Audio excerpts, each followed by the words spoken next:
Allez, on est parti.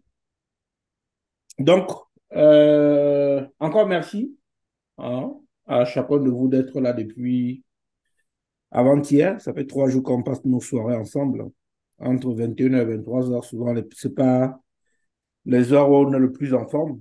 Mais bon, j'espère que tout ce que je présente depuis là, pardon, vous apporte des choses et que vous saurez donc par la suite donc comprendre ou bien vous projeter assez rapidement quand on va parler de DevOps, en fait. J'avais mis au départ les sessions sur 6 heures, 3 jours, parce que l'idée, grosso modo, pour moi, c'est de dire que vous ne bloquez pas vos journées, hein, parce que sinon, vous deviez bloquer vos journées pour pouvoir faire les choses, hein, pour pouvoir suivre ça. Comme on ne bloque pas les journées, en fait, là, vous pouvez donc comme ça, pendant 2, 3 soirées, tout doucement, suivre les sujets. 3 grosses parties. Pourquoi il y a aussi 3 jours? La première partie, on en a parlé mercredi, ou bien le premier jour. C'est tout ce qui est autour de l'organisation des équipes. On a compris grosso modo que on devait faire de l'agilité, en fait, comme ça on serait plus à l'aise ou bien plus à même aussi de déployer facilement les évolutions dans les différents projets. L'idée, encore une fois, c'est de dire qu'on ne développe pas un projet pendant 3, 4, 5, 6 mois, mais on développe le projet au fur et à mesure qu'on avance. Du moins, on fait un MVP. Autour de ces MVP, on va greffer de nouvelles fonctionnalités qui vont donc faire que le projet va pouvoir évoluer très bien, ou bien dans le bon sens, on va dire, quoi. Donc voilà une première façon de voir les choses. Et je pense qu'avec ça, quand vous êtes parti dans cette logique-là, au final, vous ne sortez pas, vous sortez plutôt gagnant, on a envie de dire. Deuxième chose, maintenant qu'on a vu hier, ou bien le deuxième jour aussi, c'est tout ce qui est autour de l'architecture microservice, en fait. Ça veut dire que on va se dire qu'une application n'est pas qu'une application. Avec une application, on va pouvoir, comment on dit ça? Eh bien, dans une application, on va donc pouvoir découper l'application à développer en plusieurs modules. Chaque module étant indépendant, on va être à même de déployer chaque évolution sans impacter l'architecture globale ou bien l'existant de votre application. Donc, s'il fallait retenir un slide, ce serait celui-ci. Vous me dites si vous avez bien mon écran pour être sûr que je ne parle pas dans le vide. Oui, oui, on voit bien ton écran. Super. Donc, s'il fallait retenir un slide, grosso modo, ce serait celui-ci. L'idée, c'est de dire que tout à droite, là, vous avez des applications, en fait, qui vont, du moins, des micro-applications, bien des microservices, comme on appelle aussi, qui vont participer à faire évoluer votre application, en fait, à votre système d'information. Donc, première des choses, donc, on aura les utilisateurs et leur compte utilisateur, la gestion des stocks, le suivi de colis et des commandes et éventuellement les avis utilisateurs. Quand on fait ça, on est donc capable de rajouter comme ça autant de modules ou bien de parties qu'on veut dans votre application.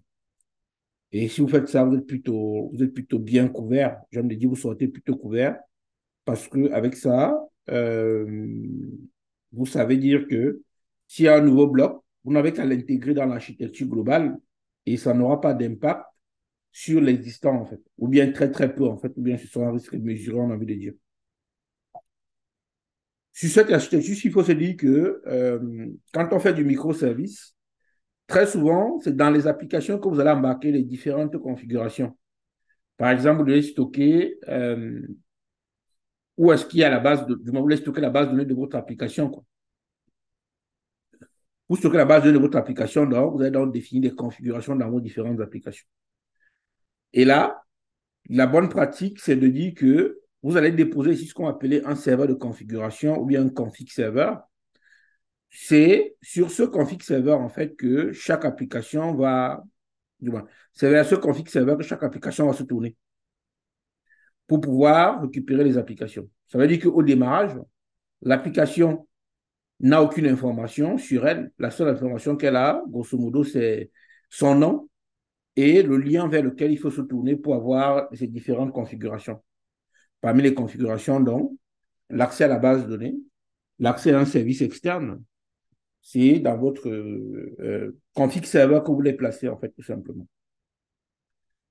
Quand l'application a récupéré ses configurations auprès du serveur de configuration, deuxième chose qu'elle va faire, c'est qu'elle va dire en gros que je vais aller m'enregistrer dans ce qu'on va appeler ici donc un annuaire de données pour que quand on aura besoin de moi, il suffira d'appeler par mon nom et pas par mon adresse IP ou bien par mon nom de domaine.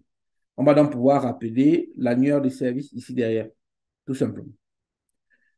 Et quand vous allez pouvoir donc vous enregistrer auprès de l'annuaire des services, en fait, ici, là, vous pouvez donc comme ça tout simplement être joignable parce que vous êtes enregistré dans un annuaire de services qui est donc le point central pour retrouver tout le monde. C'est un peu comme sur votre téléphone, vous avez donc un annuaire qui contient tous vos contacts. Quand vous voulez les appeler, vous n'avez qu'à vous connecter à l'annuaire et vous allez pouvoir récupérer les différentes informations. Comme l'annuaire est connu de tout le monde, l'annuaire est donc aussi connu de ce qu'on va appeler donc une gateway. La gateway, c'est quoi? C'est un nœud, c'est-à-dire le point central de votre application. Toutes les requêtes passeront donc via la gateway, en fait, ici, tout simplement. L'intérêt, c'est que les applications appelantes n'ont pas à connaître tous les services qui sont dans votre parc logiciel. Elles ont à connaître juste l'API Gateway ici. Et chaque fois qu'elles ont une requête à faire chez vous, que ce soit pour envoyer des avis ou pour le suivi de colis, en fait, donc, elles vont donc pouvoir envoyer, du moins appeler l'API Gateway. Et l'API Gateway est donc chargée de rediriger les différents appels. En fait.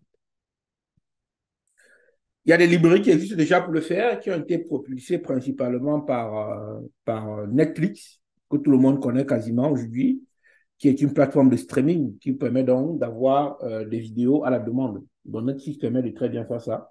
Donc ça a été propulsé, cette librairie a été propulsée par Netflix et aujourd'hui sont toujours très bien utilisés dans les différents projets. Alors, quand vous avez fait ça, les librairies, par exemple, pour le faire, Eureka, c'est assez connu dans le monde du Java et du Spring, qui va nous permettre d'enregistrer un annuaire de service, en fait. Deuxième chose, ce que vous pouvez en faire aussi, du moins, utiliser comme librairie, c'est la librairie Spring Cloud Config Server, ou bien Spring Cloud Gateway, pardon. Spring Cloud Gateway, qui vous permet donc d'instancier une gateway, et sur cette gateway-là, donc, vous allez donc pouvoir donc, récupérer des différents appels, en fait. Quand vous allez récupérer l'appel, vous allez donc être à même de rediriger les appels vers le bon service derrière. Librairie aussi intéressante, c'est Spring Cloud Config Server qui, grosso modo, va récupérer les différentes configurations qui seront stockées, par exemple, dans GitLab ou bien dans GitHub et vous les mettre à disposition via la librairie dans Spring Cloud Config Server. Quand vous allez donc faire ça, vous aurez donc les éléments de base de vos applications qui sont positionnés et à partir de là, vous êtes à même de récupérer les requêtes et d'y répondre, soit de manière synchrone, ça veut dire que l'utilisateur envoie une requête et attend une réponse. La librairie pour ça, c'est Feign. Feign, ça veut dire grosso modo, foreign pour dire en gros l'étranger. Il va donc rediriger la requête vers vous.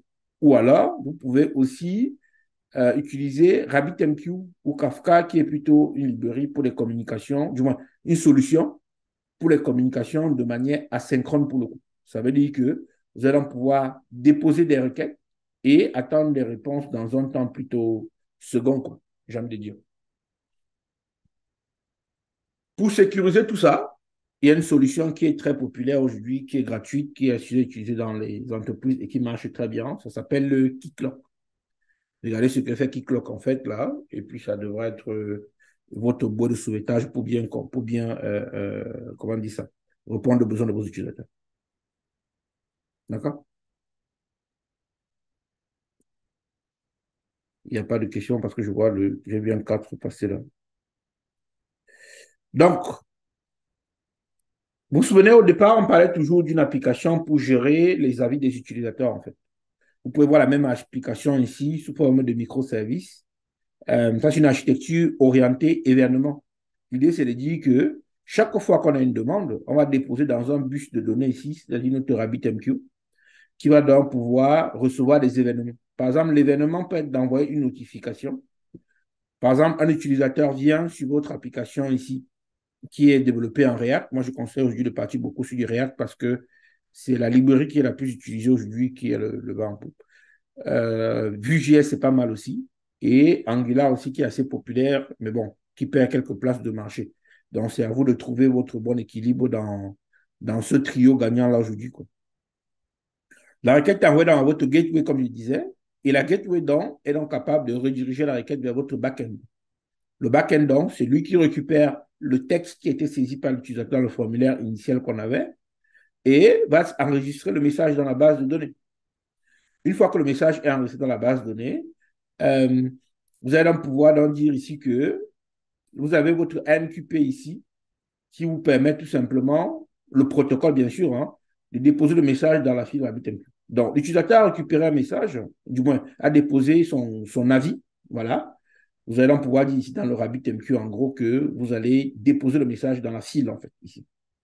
Quand vous déposez dans la file, ce qui se passe, c'est quoi? C'est que ces deux applications aussi peuvent s'abonner, soit à la même file, soit à des files différentes, en fait, pour traiter les messages en fonction de leur arrivée dans les files.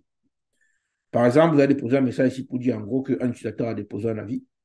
La partie de notification va récupérer l'avis pour dire au service commercial ou bien gestion de clients. En gros, on a un nouvel avis, le voici, vous pouvez compter les avis comme ça, quoi. La partie logique ici récupère l'avis. Si elle ne sait pas le faire, elle peut appeler un partenaire externe pour demander d'analyser l'avis, en fait. C'est grosso modo, ce code ici peut être vu comme du code en Python aussi, ça marche très bien. Une fois qu'on a récupéré le résultat de l'avis, c'est-à-dire que est-ce qu'il est positif, est-ce qu'il est négatif ou est-ce qu'il est neutre, on va redéposer ça dans la file de RabbitMQ ici. Et ce qui va se passer en retour, c'est que comme cette application-ci est abonnée aussi au retour des messages, elle va donc récupérer aussi l'avis et mettre à jour l'avis qui est dans la base de données, en fait. Dans l'avis de la base de données ne sera plus que l'avis, mais ce sera l'avis et le statut de l'avis, en fait, tout simplement. Est-ce que c'est un avis positif, négatif ou neutre, encore une fois. D'accord? Donc voilà, grosso modo, la chaîne. Eureka, config serveur qui permettent bien de faire aussi la même chose. OK? Euh, En m'appuyant sur ce type d'architecture-là, si vous voulez, il y a plusieurs applications qui fonctionnent comme ça aujourd'hui, hein. Vous avez Amazon qui fonctionne quasiment comme ça aujourd'hui. Vous avez la SNCF qui fonctionne comme ça aujourd'hui. Vous avez qui d'autre qui fonctionne comme ça? Les assureurs aujourd'hui fonctionnent à peu près comme ça. Avec cette application, j'ai créé une petite application qui s'appelle Ziven.fr. Comme son nom l'indique, c'est la gestion d'événements, en fait. L'idée, elle est très simple. Pour faire une des parties des fonctionnalités, je ne vais pas toutes les faire, c'est de dire que si vous voulez, par exemple, envoyer des messages, soit des messages publicitaires, ou alors des messages commerciaux, ou alors des événements. Par exemple, si vous avez un mariage, vous pouvez venir chez nous. On va générer un billet pour envoyer à tous vos invités, en fait, quoi. Donc, on génère un billet et puis on envoie à chacun de vos invités avec un QR code dessus. L'idée, c'est que quand quelqu'un arrive à l'entrée, que ce soit pour un anniversaire, un mariage ou bien un salon, chaque personne a son billet avec un QR code, en fait. Et quand on va scanner le billet, tout ça c'est de manière asynchrone, hein. Quand on va scanner le billet, on va pouvoir récupérer la place de la personne ou bien la position de la place dans le salon, en fait. Et dans les différents messages que vous envoyez, par exemple, vous avez reçu des mails, en fait, pour l'information, en fait, récemment. C'est ici, en fait, que moi j'ai saisi mes messages, en fait, quoi. Là, j'ai une petite erreur réseau parce que je ne suis pas connecté, en fait. Mais si je me reconnais, je récupère les différentes informations, en fait. Dans le message que vous avez reçu, par exemple, là, pour la formation, vous définissez un template et à partir du template, vous êtes donc à même de rédiger un message et d'envoyer à tous vos différents contacts, en fait, quoi. Ça peut servir pour la publicité, pour des mariages ou pour des événements, peu importe ce que vous voulez faire. Donc, si vous avez un mariage en vue ou bien qui arrive, n'hésitez pas à passer nous voir. On sait faire ça et puis on sera à l'aise pour vous répondre, en fait. On a quelques événements qu'on gère sans problème et ça se passe plutôt bien. Tout ça avec une architecture microservice derrière. Aujourd'hui, tout ce que je fais, grosso modo, c'est du microservice et ça marche toujours très bien. OK? Juste un petit retour par rapport justement à l'événement. Je ne sais pas si les autres ont eu pareil, mais moi j'ai reçu le même mail pratiquement 10 15 fois. Donc, Moi Ouais, également. ouais, effectivement, tout le monde l'a reçu 15 fois, mais ça, c'est le message pour vous demander vos attentes. C'était ça, hein. Ouais, mais il y avait Le 15 messages d'un le coup, même en fait. message, en fait. Le même mail 15 fois d'un coup. Ça arrivait Ouais, directement dans ma boîte mail en même temps. ouais, c'est parce qu'on a mis une nouvelle fonctionnalité là qui permet de tracer les mails plutôt individuellement. Et on a eu un bug là-dessus. On l'a rapidement corrigé, ce qui fait que quand vous avez reçu le mail pour le lien d'invitation, vous n'avez reçu qu'un seul mail, normalement. Ouais, normalement, oui. Ouais, c'est ça. Oui. Ok. Ouais. Mais moi, Donc, c'est un bug qu'on s'est j'ai pas rendu reçu compte. de mail. Pardon? J'ai pas reçu de mail. Pour le lien? Pour le Ouais. lien et le mot de passe d'accès pour le meeting. Bon, j'ai Mais pas comment reçu tu as ça. fait pour te connecter alors? Mon réseau LinkedIn. Ah, ok. Bon, il faudrait que je regarde pourquoi tu n'as pas reçu de mail en fait, quoi. Mais c'est pas Euh, normal. C'est pas normal. On pourra en reparler après. ça Parce marche. que, voilà quoi. Donc, voilà, comme je disais, vous pouvez générer des QR codes avec. Et puis, ce qui est pas mal avec les QR codes, c'est ce qu'on appelle les QR codes plutôt dynamiques. C'est vrai que quand vous créez un QR code, par exemple, le QR code, il pointe sur un mail. Demain, vous pouvez choisir de pointer plutôt sur votre WhatsApp, en fait, quoi. Parce que quand le QR code est imprimé, il est imprimé, quoi. Il est à l'extérieur, vous pouvez plus revenir derrière dessus. Donc, on fait beaucoup de choses. Je ne vais pas vous perdre beaucoup de temps dessus, mais bon, n'hésitez pas. Si vous avez des besoins autour de la communication et des QR codes, surtout pour les événements, on est assez bien là-dessus, quoi. Donc, l'idée là, c'est de dire que quand vous allez avoir dans vos microservices, vous allez être à même de communiquer et de faire des différents échanges avec vos applications. L'intérêt d'une telle application, c'est que si demain, vous voulez rajouter une application, par exemple, pour la facturation, vous pouvez donc comme ça rajouter un nouveau module quelque part ici dans la chaîne pour la facturation. Et votre module va s'abonner ici à votre RabbitMQ pour pouvoir donc écouter des événements sur une file et répondre du moins aux attentes de l'utilisateur ou bien du besoin métier, bien sûr. OK? Les problématiques, c'est ça, c'est grosso modo la configuration. On a vu comment on peut configurer les microservices, ça marche plutôt bien avec les configs serveurs, mais bon, il faut être assez rigoureux dessus. Comment on pourrait, les services se découvrent et se changent. On a vu que c'est via l'annuaire de données. Comment on pourrait tracer les différentes actions dans les microservices et comment on pourrait gérer les différents échecs, en fait. Donc, vous avez donc, comme c'est un système assez éclaté, voilà, vous allez donc aussi avoir le lot de contraintes qui vont avec, quoi.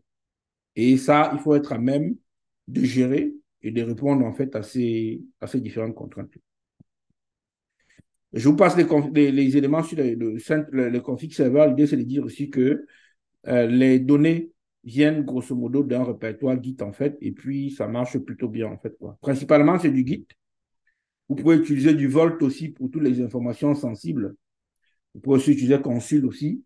Ça marche très bien pour stocker les mots de passe, par exemple. OK? Vous avez dans l'annuaire de service qui va servir pour l'enregistrement. Quand c'est enregistré, on pourra faire du load balancing pour repartir les charges entre différents microservices. OK?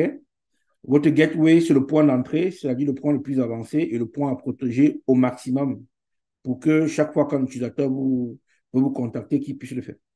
Un élément qui est assez important, c'est ce qu'on appelle un circuit breaker, qui grosso modo va récupérer, du moins gérer les différents erreurs qu'il y a dans la chaîne. Parce que pour répondre à votre utilisateur, vous allez avoir plusieurs services qui rentrent dans la chaîne. Et donc, si vous récupérez donc chaque microservice, vous devez donc être à même de dire à chaque microservice que du moins, vous devez être à même de faire que si un microservice est en panne, ou bien tombe pour une raison ou pour une autre, vous allez donc fermer le tuyau et le microservice ne va pas couper toute la chaîne en fait, quoi. Vous allez donc répondre, avoir une réponse par défaut pour que l'utilisateur n'ait pas l'impression qu'il y a eu un problème en fait au final. Dans le circuit breaker, il faut toujours le mettre en place quand vous allez implémenter les microservices. Encore une fois, l'idée tout simple derrière, c'est de dire que ça gère les pannes en fait tout simplement, quoi. Istrix, c'est très bien connu pour ça et ça marche plutôt bien en fait. Il faut voir ce qui vous intéresse, quoi. Comme il y a plusieurs microservices, il faut être à même de tracer toutes les requêtes, du moins tous les microservices par lesquels les requêtes sont passées. Vous allez pouvoir mettre un identifiant de requête qui va donc permettre de tracer une requête tout le long de sa vie, tout le long de sa vie, effectivement, la requête, bien sûr. Vous avez des librairies comme Zipkin, en fait, qui sont assez populaires et qui font aussi très bien le boulot, en fait, quoi. Comme ça, vous allez donc voir dans la chaîne des microservices, partout où est-ce que du moins, tous les microservices qui ont été appliqués pour répondre à une requête. Et ça vous permet donc comme ça de trouver éventuellement quels sont les points de faille, en fait, dans votre chaîne de traitement. Donc, on a dit donc que pour la découverte des microservices, on a le Spring Cloud Config Server pour pouvoir faire que les éléments se contactent, du moins récupèrent leur configuration. Principalement sur du Git, comme je vous ai dit, mais vous pouvez aussi passer par Consul, c'est très bien, ça fait bien le boulot en fait, quoi. L'idée, c'est que quand vous allez modifier votre fichier de configuration, vous allez donc pouvoir notifier tous les autres clients. Comme ça, le client n'a pas à redémarrer à chaque fois qu'il y a une mise à jour, en fait. Vous allez donc pouvoir notifier. Deux types Est-ce d'interactions que, que vous avez donc compris, oui. donc, du coup, donc, ça veut dire que ce Spring Cloud Config Server, c'est aussi un service lui-même, c'est une API, du coup, qu'on appelle C'est un pour avoir... service lui-même, effectivement, ouais. Ok, d'accord. C'est un service lui-même, en fait, effectivement. Mais bon, c'est plutôt un service dans l'architecture, pas un service pour répondre aux requêtes, quoi. Oui, mais il doit bien forcément stocker les différentes configs de telle ou telle application. En réalité, il ne stocke pas. Il a une configuration en son sein pour aller chercher les requêtes dans un... Comment dire ça? Pour aller chercher les requêtes ailleurs, quoi, tout simplement. Donc, quand par exemple, le service A veut avoir ses configs, qu'est-ce Oui. qu'il vient demander à Spring Cloud Config? Du coup, En il lui fait, donne ce son qu'il fait, c'est attribut. que à Spring Cloud Config, il va lui transmettre son nom Ouais. et avec ça, Spring Cloud Config va lui remettre donc toutes les configurations dont il a besoin en tant que service A pour fonctionner. Ça peut Et être ça, le c'est lien vers la base de données. et ça, c'est Oui, une vas-y. requête HTTP. Non, c'est une configuration en réalité. C'est Ok, une d'accord. configuration que vous faites tout simplement et par défaut, il sait qu'il fonctionne comme ça en fait, quoi. Le Spring Ouais, Cloud mais Config Server, c'est que quand vous donnez, en fait, si vous voulez, dans le service A, tu vas donner, comment dire ça, configurer deux choses. Le nom du service et le chemin et l'URL du config server aussi. Et donc, quand le service va démarrer, automatiquement, il va aller appeler le config server en fait pour pouvoir, comment on dit ça, pour pouvoir récupérer toutes ces configurations, quoi. et quand tu dis il va appeler, c'est une requête HTTP qu'il fait pour aller récupérer Ouais, c'est une requête les HTTP, données. mais qui n'est pas explicite en fait. Elle est transparente pour toi en tant que développeur. Ok. C'est Mais, une requête, mais le oui, config, le Spring Cloud est vraiment dans un fichier à dans un part, conteneur, quoi. C'est un un conteneur conteneur ou à bien c'est part. un jar Ok, qui tourne. ok, d'accord. C'est bien une instance quelque part déployée avec une URL connue et puis qui tourne déjà, quoi. Ok, d'accord. Ok. Mais Parfait. c'est bon? Donc, type d'interaction, comme je disais, donc, vous avez du one-to-one ou du one-to-many. Ça veut dire qu'une requête one-to-one, comme on dit, une requête est traitée par exactement un seul service. Ou le one-to-many, en fait, donc une requête est traitée par plusieurs services. Des communications synchrones ou des communications asynchrones. Beaucoup de gens font encore beaucoup de synchrones aujourd'hui. De plus en plus, les entreprises passent plutôt par de l'asynchrone, en fait, aujourd'hui, quoi. Voilà comment on va résumer les choses. Quand on est entre synchrone et asynchrone, on peut faire du one-to-one. On peut avoir une requête, une réponse. Quand on parlera de manière asynchrone, on parlera plutôt de notification, en fait. Ça veut dire que quand on dépose un message dans le RabbitMQ, il va automatiquement notifier tous les services qui sont abonnés sur une queue pour des critères bien définis, en fait. S'il y en a plusieurs, ils recevront tous le message. S'il n'y a qu'un seul, il recevra tout simplement le message tout seul, en fait. Donc, voyez donc ici, on bouche une case qu'on n'a pas ici avec un appel synchrone. Parce que dans un appel synchrone, il faut chaque fois, comment on dit ça, appeler exactement un service, en fait, quoi. Quand vous avez fait un appel REST, vous ne pouvez pas faire un appel REST vers, avec plusieurs URL, j'ai envie de dire. Vous pouvez faire un appel REST avec une URL bien précise. Et cette URL va vous répondre à un moment donné. Sinon, si vous voulez appeler plusieurs services en même temps, vous pouvez passer par la communication asynchrone. OK? L'idée, c'est de ne pas avoir ce genre de chaîne-là où vous allez avoir une requête qui vient d'un point et qui doit aller dans toute la chaîne, en fait. Le problème de ça, c'est que vous êtes obligé d'attendre que chacun des services vous réponde pour que vous puissiez répondre à l'application qui vous a appelé dès le départ. Parce que ça reste ça la dernière personne, ou bien la première et la dernière personne qui attend votre réponse, en fait. Quand vous partez dessus, il faut vous dire donc que en faisant ça, le temps de réponse est très long. Si une requête d'IDEA plus d'une seconde, vous savez que les utilisateurs ne sont pas très contents, en fait. Une seconde, ça peut encore tolérer. 2, 3 secondes, ça commence à faire beaucoup de gens, en fait. Et pourtant, quand on parle de secondes, personne n'a l'impression que c'est très grand, en fait, comme temps d'attente. Je ne passerai pas sur l'API Gateway, où on en a parlé. L'idée, c'est de dire que les requêtes arrivent par là et repartent de l'autre côté, en fait, tout simplement. Tout ça, c'est s'appuyant sur le config serveur qu'on a vu ensemble tout à l'heure. Une autre façon de voir les choses, c'est de dire que vous pouvez aussi mettre des API Gateway en fonction de l'appelant, en fait. Une gateway par type d'application, en gros. Une gateway pour tout ce qui est mobile, une gateway pour tout ce qui est web, ou alors pour toute application publique, en fait, que vous mettez à disposition de vos clients. OK? Donc, l'idée, c'est de dire que vous avez une page index HTML ici qui va donc avoir envoyer un JSON, en fait, d'une application web, et on va envoyer ça vers une application en Python pour pouvoir traiter les différentes informations, tout simplement.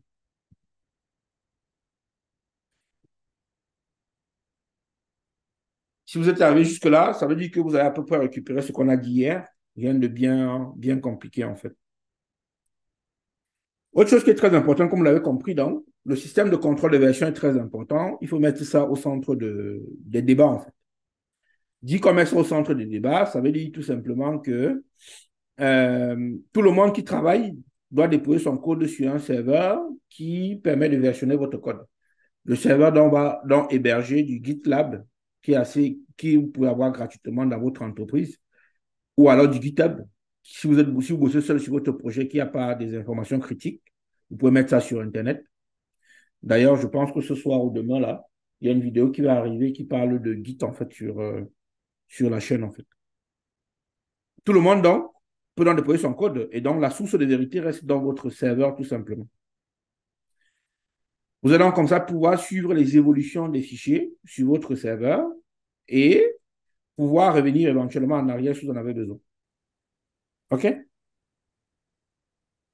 Vous avez donc mis le système de gestion de version.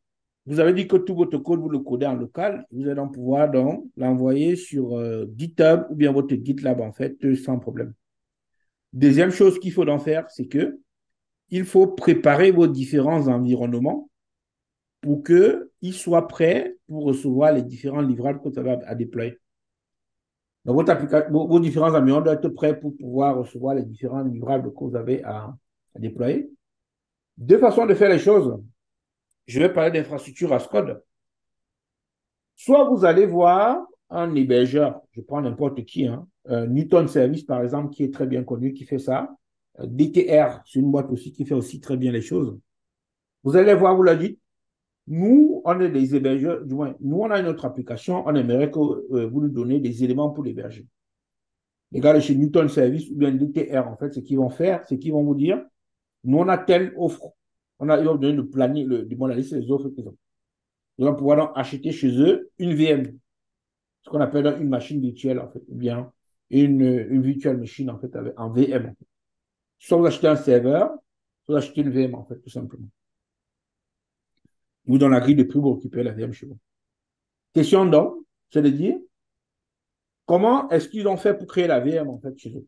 Soit ils vont prendre une VM qui existait déjà, ils vont vous copier et vous la coller. Soit ils vont créer une VM à la main, en fonction des configurations que vous allez demander, c'est-à-dire le disque dur, la RAM, le processeur et le système d'exploitation ou bien les éléments minimaux que vous voulez avoir dans votre VM. Quand vous faites ça à la main tous les jours, ça devient assez fastidieux. La meilleure façon de faire les choses aujourd'hui, c'est de passer par d'écrire votre code, d'écrire du code qui va décrire votre infrastructure. En fait. C'est plutôt ce qu'on fait aujourd'hui. On va donc faire beaucoup de déclaratifs à partir du moment où on sait dire que dans un ensemble de fichiers, je vais déclarer des configurations que je vais avoir. Via un outil, je vais pouvoir jouer mes configurations et derrière, je vais pouvoir donc récupérer mon traitement qui est plutôt des VM au final, quoi. L'infrastructure, donc, en tant que code, donc, c'est une pratique qui permet de faire du moins de mettre à disposition une infrastructure à l'aide du code. Ça veut dire qu'on ne crée pas des choses à la main, mais on fait du code, en fait, quoi, en s'appuyant des techniques du développement logiciel, notamment pour tout ce qui est contrôle de version et intégration continue. Ça veut donc dire que vous allez écrire du code qui va tout simplement permettre de créer des machines virtuelles et comme ça d'être assez agile en fait.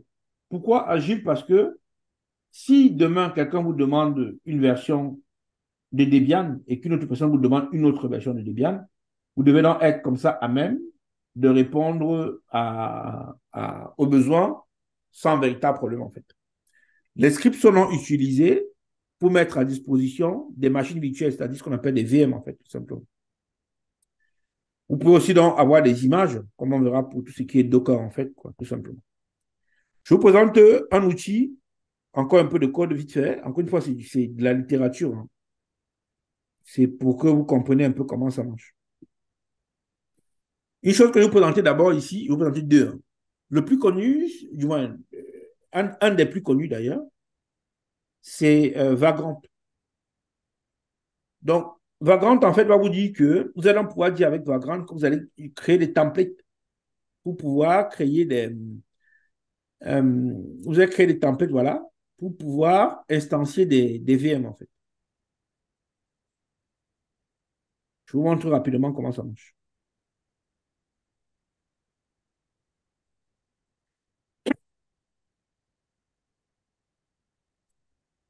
Donc, ici, qu'est-ce que je dis? Ici, je dis que voici mon projet. Je vais écrire ce qu'on appelle un Vagrant file, en fait. Ça, c'est un Vagrant file. Le Vagrant file, en fait, qu'est-ce que je mets dedans? Je mets donc les instructions pour pouvoir créer des VM pour moi, en fait. Tout simplement. Donc, ici, qu'est-ce que j'ai dit dans mon Vagrant file ici? Je vais donc pouvoir, juste le temps que ça se colorie rapidement, là.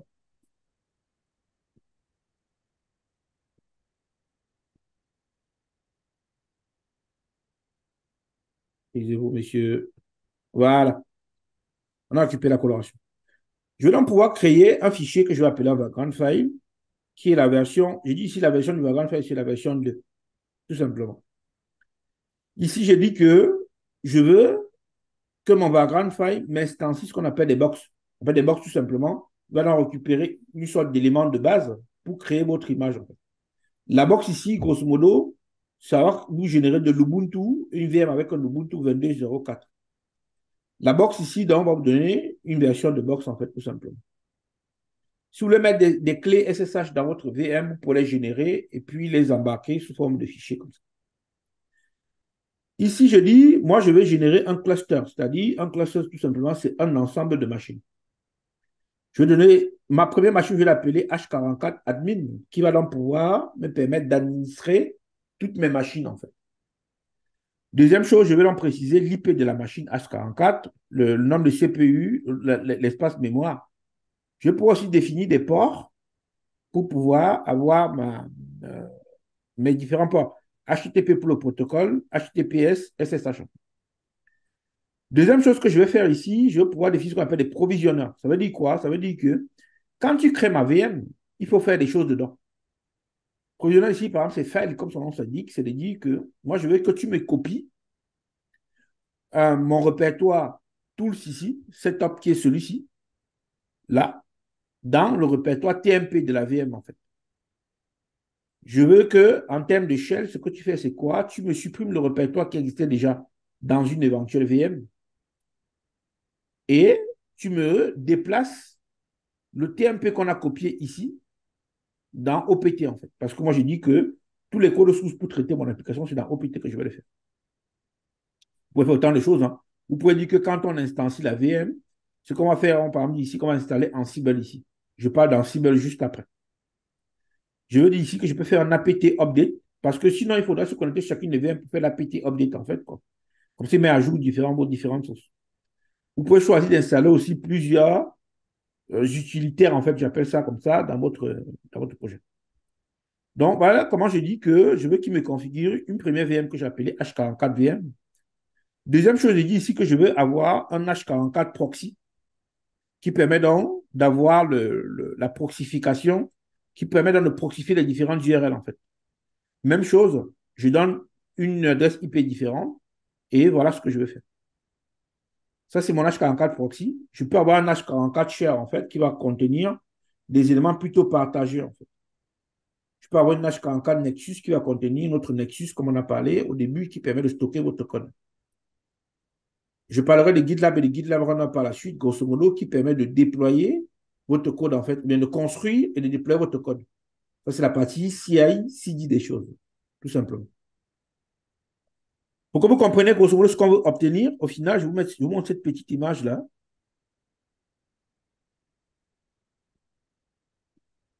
Voici ce qu'on va obtenir, en fait. On veut avoir ici, ça c'est une VM grise, en fait, là, qui permet d'avoir votre VM, tout simplement. On a dit tout à l'heure qu'on a une VM shared, en fait, ici, qui permet grosso modo de dire que, avec le Nginx ici, on peut installer notre Sonar et notre GitLab, en fait. Vous pouvez donc installer votre GitLab Runner, votre Nexus. Imaginez-vous que vous devriez donc créer une, deux, trois, quatre, cinq, six, sept, 8 VM. Bien évidemment, ça fait votre journée de travail à minima, votre semaine de travail, si vous ne maîtrisez pas la chose, ou alors votre mois de travail, en fait, quoi. C'est très compliqué à faire, surtout si vous ne maîtrisez pas les choses en tant que développeur. Parce que quand vous êtes opérationnel, vous maîtrisez les choses, mais en tant que développeur, ce n'est pas votre boulot, en fait. C'est pour ça qu'il y a des solutions comme Background qui vont être des solutions déclaratives. Vous allez pouvoir déclarer ce que vous voulez avoir. Et donc, comme je dis ici, vous allez pouvoir dire ici à Vagrant, en gros, configure-moi, Vagrant qui est une solution qui est mise en place par, du moins, propulsée par la boîte HashiCorp, pour dire, configure-moi donc, avec, en fonction de la version que j'ai définie, un cluster, en fait. Donc, tu vas prendre mon cluster ici, tu vas en faire une boucle. Ce qu'on a dit tout à l'heure, qu'on s'inspire des logiques de développement, en fait. Je vais en prendre mon ensemble d'éléments que j'ai définis ici, mes variables. Dessus, je vais pouvoir en faire une boucle. Et pour ma boucle, je vais donc définir le hostname, en fait. Je vais donc pouvoir, grosso modo, faire une configuration pour dire à Vagrant, grosso modo, crée-moi une VM avec les box, parce qu'on a dit que les box contenaient de l'Ubuntu au final. Et quand tu auras créé la VM, il faut exposer ces ports-ci, en fait, pour pouvoir rediriger les requêtes dessus. Vous pouvez donc créer un réseau privé pour que les VM puissent communiquer entre elles aussi. Et vous allez pouvoir définir donc aussi le nom de votre hôte, en fait. C'est-à-dire que le nom de votre VM pour définir ça dedans. Via la même configuration, vous pouvez faire autant de choses que vous voulez. Ça équivaut à ce que ferait un opérationnel, encore une fois, en allant sur chacune des VM, faire un apt-get install, apt-get update, apt-get apt-remove. Tout ça, il a à le faire, en fait, quoi. Or, via ce fichier de configuration ici qui fait 225 lignes, et encore, c'est trop large parce qu'on a mis des éléments de configuration ici, il faudrait en réalité compter entre la 191e ligne ici et la 225e ligne ici, c'est-à-dire grosso modo 35 lignes, quoi. 35, 36 lignes, ou 34 lignes, pardon. Vous allez pouvoir en compter 34 lignes qui vont donc vous permettre d'avoir toutes les VM qu'on a comptées tout à l'heure. Grosso modo, on a compté 8 VM, il me semble. 4, 5, 6, 7, 8. Vous écrivez 34 lignes, ça vous permet de créer 8 VM. L'avantage derrière, c'est que, comme c'est un code que vous allez mettre dans Git, vous pouvez donc à tout moment faire évoluer votre code, en fait, et revenir en arrière pour pouvoir créer des VM. Si votre système tombe, vous pouvez juste rejouer le code et directement, vous avez votre code. Une fois que vous avez ça, vous avez qu'à faire ce qu'on appelle un vagrant up et il va directement mettre à disposition les VM pour vous, en fait, le temps de télécharger les box, d'installer les box, et puis vous pouvez passer à autre chose, en fait. Le concurrent le plus connu de Vagrant, ça s'appelle Packer, parce que Packer est recommandé pour les mises en production, mais Vagrant te fait aussi très bien le boulot. Il faut juste bien faire les choses. Normalement, vous n'avez pas de gros problèmes. L'autre concurrent encore très connu de Vagrant, c'est Terraform. Terraform aussi, qu'est-ce que son job, c'est de faire? C'est de créer des VM comme on l'a vu là aussi, mais sauf que ça a été beaucoup pensé aussi pour être dans le cloud en fait. Mais avec Terraform, vous faites quasiment la même chose et ça fonctionne très très bien. Donc, c'est des formations que je vous encourage à prendre hein, si vous voulez être assez bankable sur le marché en fait. Donc, toutes ces formations-là, vraiment, je vous encourage à les prendre. Ça vous permet de voir l'avenir plutôt en rose, j'ai envie de dire. OK? Aujourd'hui, c'est des solutions qui sont assez populaires, qui sont assez connues et qui marchent très bien sur le marché. Et comme vous vous en doutez bien, si vous voulez parler de ces formations, n'hésitez pas à me contacter. Hein, on va discuter et puis je vous donnerai les différents créneaux qu'on a définis pour en parler. Je vous donne un exemple de fichier sur Terraform, là. Grosso modo, on a vu les Vagrant Files. Maintenant, les Terraform, c'est des fichiers qui ont les extensions .tf. Tout ça aussi, ça vient de chez HashiCorp d'ailleurs. Grosso modo, avec Terraform, qu'est-ce que vous allez dire? Vous allez pouvoir dire ici que vous allez pouvoir, par exemple, qu'est-ce que moi je vais faire par exemple ici? Je vais par exemple pouvoir faire des boucles, en fait, comme on a vu tout à l'heure aussi dans notre différents. Dans mon main.tf ici, là, vous allez pouvoir faire ce qu'on appelle du déclaratif, en fait, pour le coup. Ici, c'est rien de bien compliqué. Hein. Ici, c'est juste un fichier qui dit en gros, on génère un identifiant de manière aléatoire pour un utilisateur et on va donc mettre l'information dans un fichier, en fait. Et vous pourrez donc faire ça dans plusieurs projets, plusieurs fichiers, plusieurs VM, en fait. Donc, Terraform, comme Vagrant, comme Packer, tout ça vous permet donc de faire ce qu'on appelle de l'infrastructure as code. Donc, ça veut dire qu'à ce niveau, on n'est pas encore arrivé dans votre code. On est en train de déposer l'infrastructure pour pouvoir y arriver sans problème. OK? Donc, on organise les équipes, on fait le code. Maintenant, on est déjà en train de parler donc, de l'infrastructure pour déployer votre code pour qu'il soit accessible à monsieur tout le monde, bien sûr. C'est un peu ça l'idée. Une fois que je vous ai parlé de l'infrastructure as code, donc, je vais vous parler d'un deuxième outil, d'une deuxième solution qui est assez populaire. C'est une ligne, quand vous allez dans votre dossier, vous êtes très content. Vous êtes assez bankable, en fait. C'est ce qu'on appelle le Ansible. Ansible, c'est grosso modo ce qu'on va appeler du configuration as code, qui va nous permettre donc une fois que vous avez récupéré la VM à partir de Vagrant ou de Terraform, d'aller installer les éléments maintenant sur la VM, en fait. Vous allez donc dire ici, par exemple, que vous êtes Ops sur à partir de votre VM ou bien dans votre serveur, vous allez pouvoir installer Nginx, Symfony, Spring, Elasticsearch, Postgre. La différence ici, c'est que vous avez deux instances ici, vous avez quatre instances ici, vous avez deux instances. Vous n'allez donc pas aller faire les installs quatre fois, deux fois, une fois ou trois fois. Quoi. Ça dépend. Qu'est-ce que vous allez faire pour automatiser les choses parce qu'on est toujours dans une logique d'automatisation ici. Première chose, vous allez définir ce qu'on appelle un inventory. Un inventory, c'est quoi? C'est un fichier qui contient toutes les VM sur lesquelles vous voulez faire des actions. Donc, c'est un inventaire de toutes les machines virtuelles que vous avez dans votre parc et sur lesquelles vous voulez faire des choses. Ce que vous voulez faire, ça peut être d'installer un logiciel, ça peut être de faire une mise à jour de sécurité, ça peut être de supprimer un logiciel ou de donner les droits à un utilisateur, ça peut être tout ce que vous voulez.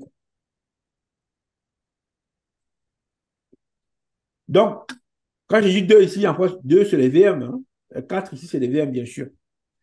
Donc, vous allez définir dans votre inventory ici qui contient tous vos éléments. Et vous allez écrire ce qu'on appelle un playbook. Un playbook, c'est quoi?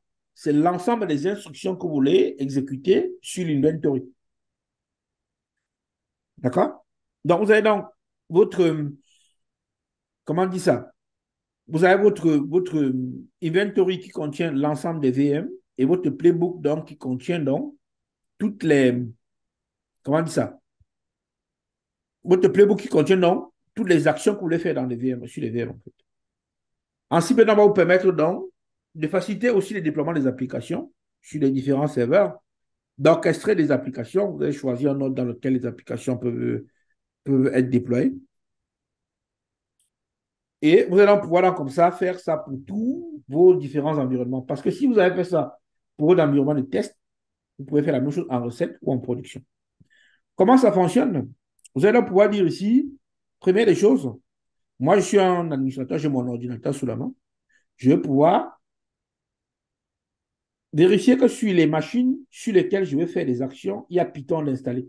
Généralement, vous avez Python, quand on fait des news, vous avez généralement du Python installé par défaut.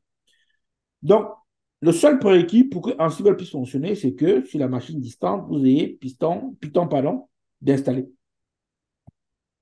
En tant qu'utilisateur, bien en tant qu'opérationnel ou en tant qu'administrateur système, vous allez pouvoir donc établir une connexion SSH avec votre système. Ça veut dire quoi? Ça veut dire qu'il faudrait que votre clé SSH, c'est-à-dire que c'est un trousseau de clés qui permet de vous authentifier auprès du système distant, soit disponible dessus. Vous allez pouvoir en dire ici que je dépose ma clé SSH sur le serveur distant. Et quand vous allez donc déployer votre clé, vous allez à même donc de lire toutes les informations de votre, comment on dit ça, de votre serveur distant, quoi. Ça veut dire qu'une des tâches qu'on peut vous demander de faire, c'est de savoir quelles sont les versions de quels logiciels sont installés sur des machines, en fait. Donc, juste avec Ansible, à même donc d'aller collecter ces informations sur les différents serveurs et de les ramener en local. Avec votre playbook, donc, vous allez dans la liste des tâches que vous allez donc pouvoir effectuer donc, sur votre service. Tout ça, c'est des fichiers YAML. Hein? Vous allez pouvoir écrire des fichiers YAML, en fait, pour pouvoir faire des choses. Je vous montre encore du code qui le fait. N'hésitez pas à m'arrêter hein, si vous avez des questions.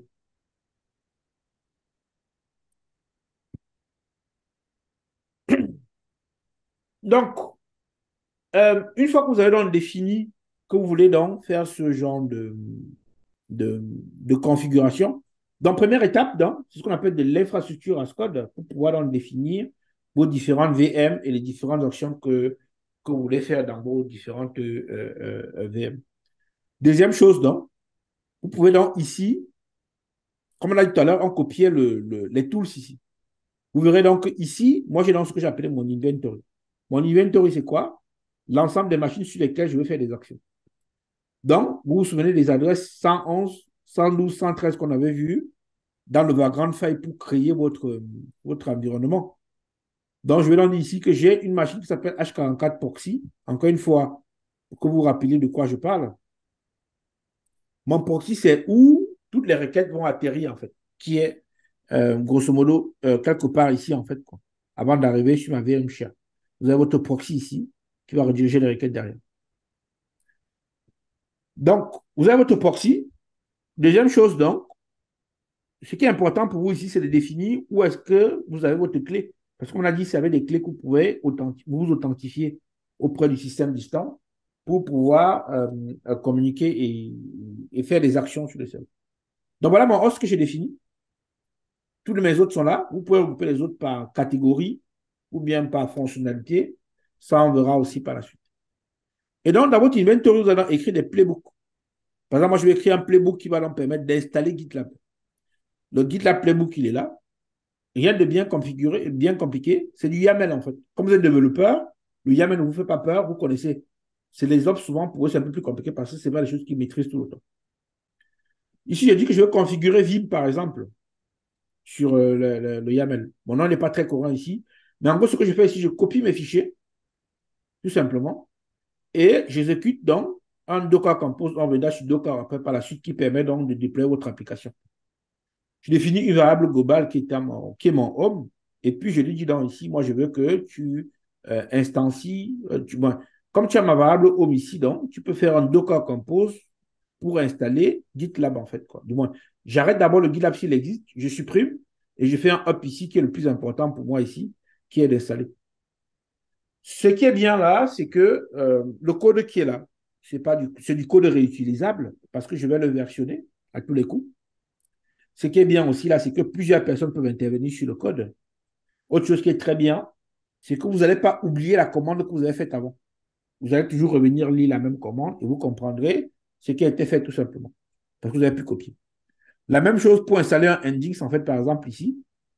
Je vais juste me connecter sur un serveur parce que j'ai dit que l'autre, c'est le HA44 proxy. Et je vais pouvoir aller dessus, exécuter euh, mon Ansible apt, grosso modo. Je veux dire que je veux Nginx, la dernière version. Après, tu mets la cache, le cache pardon, à disposition. Tout ça en étant en route, en fait, bien sûr. Donc, je vous prends les principes encore une fois. Et l'idée, c'est de vous montrer que à partir du code, on est capable d'automatiser toutes les tâches manuelles qu'on fait tous les jours, en fait. OK? Pas de questions? Non? Vous êtes encore là? Raison. Raison. Donc, voilà deux outils que je vous ai montrés. Ansible et comment on dit ça et Vagrant qui sont assez utiles pour automatiser les différentes actions et les différents scénarios que vous avez. Qu'est-ce que ça vous inspire tout ça?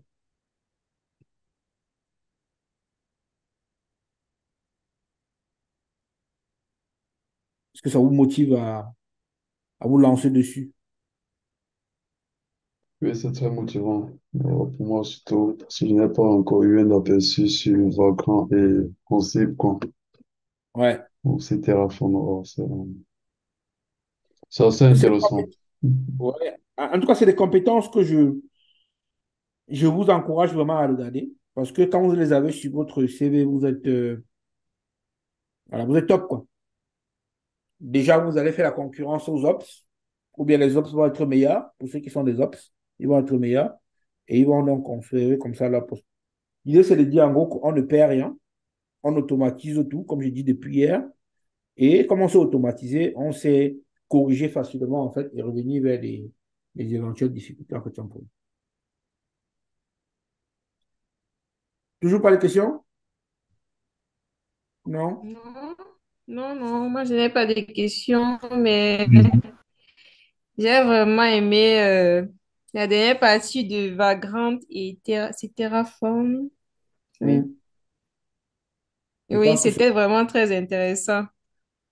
Ah, merci beaucoup. Et vraiment, j'ai envie de pousser, de vraiment comprendre ces deux technologies-là, parce que je vois que ça va vraiment m'aider pour la suite. Mm. Avec plaisir. De toutes les manières, tous les sujets là que je présente là, c'est grosso modo mes compétences. Et voilà. L'idée, c'est de vous montrer ce qui est possible d'être fait aujourd'hui et comment on peut faire tout ça, en fait. D'accord. Si vous n'avez pas de questions, je propose qu'on se revoie demain pour notre dernier point. On va poursuivre sur les outils comme ça. Et puis, il faudra terminer par tout ce qui est monitoring. Parce que comme je vous disais, il faut être à même de tout mesurer, en fait, chaque fois. OK? Ok, et j'ai une question au niveau de Ansible. Là, je n'ai pas bien compris à quoi ça servait. Grosso modo, Ansible, en fait, il va servir à... Quand vous avez votre VM, il faut voir votre VM comme étant une coquille grosso modo vide. La chose qui est sur la VM, qui est sur au moins, c'est l'operating system, c'est-à-dire votre OS. Ansible va vous permettre donc d'installer tous les outils dont vous avez besoin dans votre VM. Si vous voulez, par exemple, installer Java dans votre VM, c'est Ansible. Vous allez le faire via Ansible, pardon. Si vous voulez installer Nginx sur votre VM, vous pouvez le faire via Ansible. Vous voulez installer une base de données, par exemple, ou d'aller installer la base de données manuellement, vous pouvez le faire via Ansible. Parce que Ansible a les bonnes pratiques pour le faire, pour pouvoir aussi comment dire, faire évoluer les choses de manière plutôt sécurisée, j'ai envie de dire, quoi. Mm. Donc, Bon, est-ce Ansible permet que grosso modo d'installer les choses, quoi. ouais. Est-ce que on peut comparer, c'est un peu à Vagrant? Je sais pas, parce que je En vois fait, avec Vagrant. Vagrant te permet de créer les machines. Oh, Et oui, oui, Ansible oui. permet de configurer les machines, en fait. En gros, c'est deux tâches complémentaires, on va dire. Mm. En fait, il y a la D'accord. première étape qui est de créer des machines et la deuxième étape qui est de configurer des machines, en fait. Mhm. Donc, c'est deux tâches qui sont complémentaires, en fait, pour le coup. C'est Mhm. vrai que par abus, dans certaines boîtes, certains utilisent Vagrant pour tout faire, mais c'est une mauvaise utilisation des choses, en fait, on va dire. Ah, d'accord. Mm. D'accord. Donc, Ansible lui permet de compléter Vagrant, par exemple, ou Packer ou Terraform d'ailleurs, en permettant d'installer des solutions dans votre ordinateur, ou dans vos VM, quoi, on va dire. Est-ce que D'accord. c'est possible d'intégrer dans un environnement de développement, par exemple, une technologie comme Vagrant, Ansible, et puis la technologie de containerisation comme Docker et Kubernetes ensemble? Si oui, Encore une fois, on peut toutes les intégrer, mais la philosophie qu'il faut bien avoir en tête, c'est que c'est complémentaire. Donc, c'est chacun qui fait sa tâche pour compléter la tâche qui a été anticipée, du moins entamée par l'autre.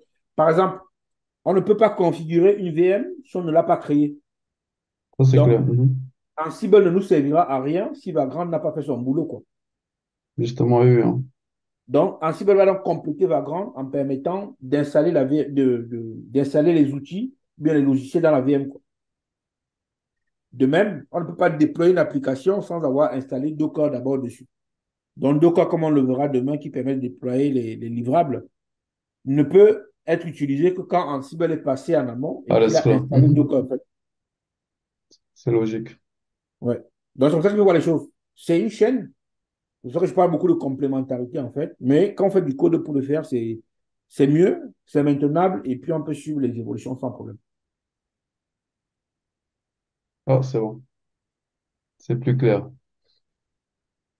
Compris? Compris, c'est insuffisant.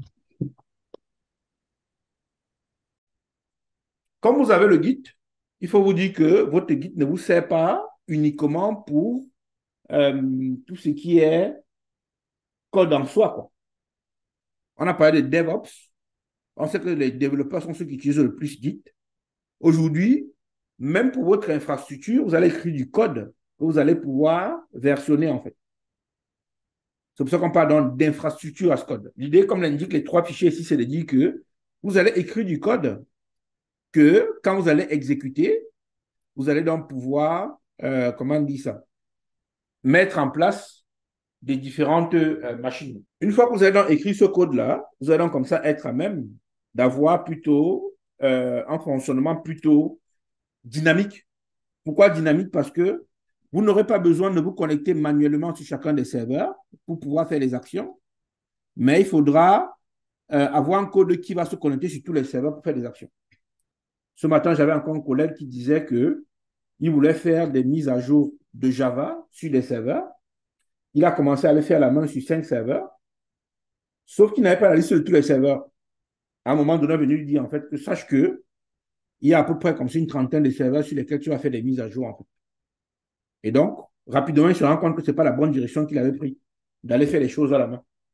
Donc, tout ce qu'il a donc dû faire, c'est de, grosso modo, automatiser la mise à jour sur les différents serveurs, en fait, quoi. Et donc, comme ça, de gagner en temps. Un, on gagne en temps. Deux, on peut versionner ce qu'on a fait. Et trois, s'il faut faire évoluer ou revenir en arrière, on a déjà paré, en fait, parce qu'on a des éléments de base qui sont bien positionnés. Dans l'idée, on se dit quoi? C'est qu'on a dans l'infrastructure as code qui va donc permettre d'écrire du code pour générer votre infrastructure. Vous allez donc pouvoir donc écrire. Vous avez donc dit que les ingénieurs peuvent donc créer une interface avec une infrastructure, avec des outils qui peuvent donc, du moins, du code pour tout simplement générer votre infrastructure, en fait. Vous allez donc écrire du script pour mettre à disposition des machines virtuelles, ce qu'on appelle des VM, ou alors des images Docker, en fait.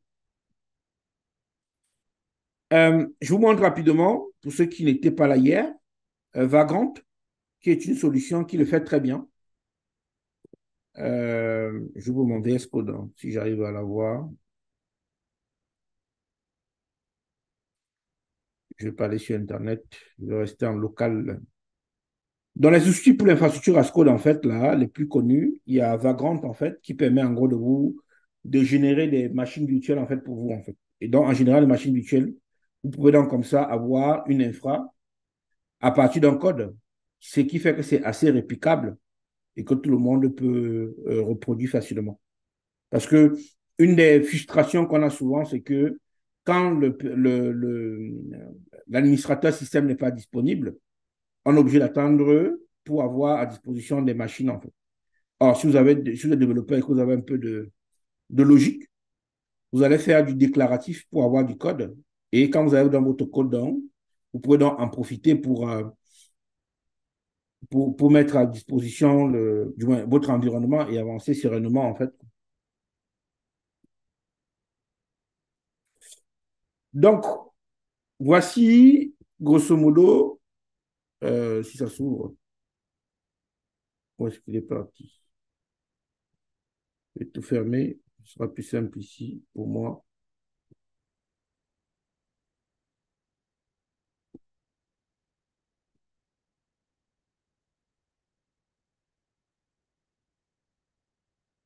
Parce qu'il a mon ordinateur là, depuis quelques jours, il n'est pas très sympa avec nous. Voilà.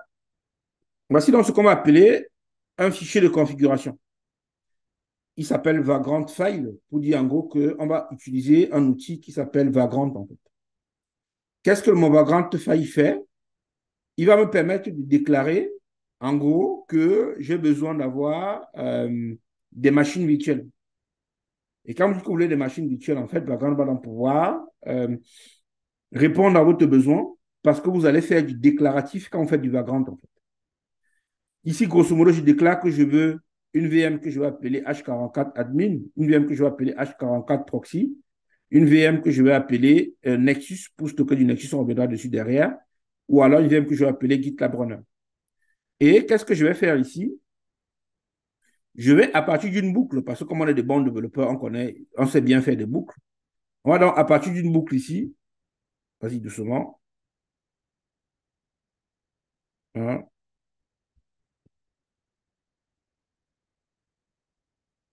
je vais poser ça là, voilà.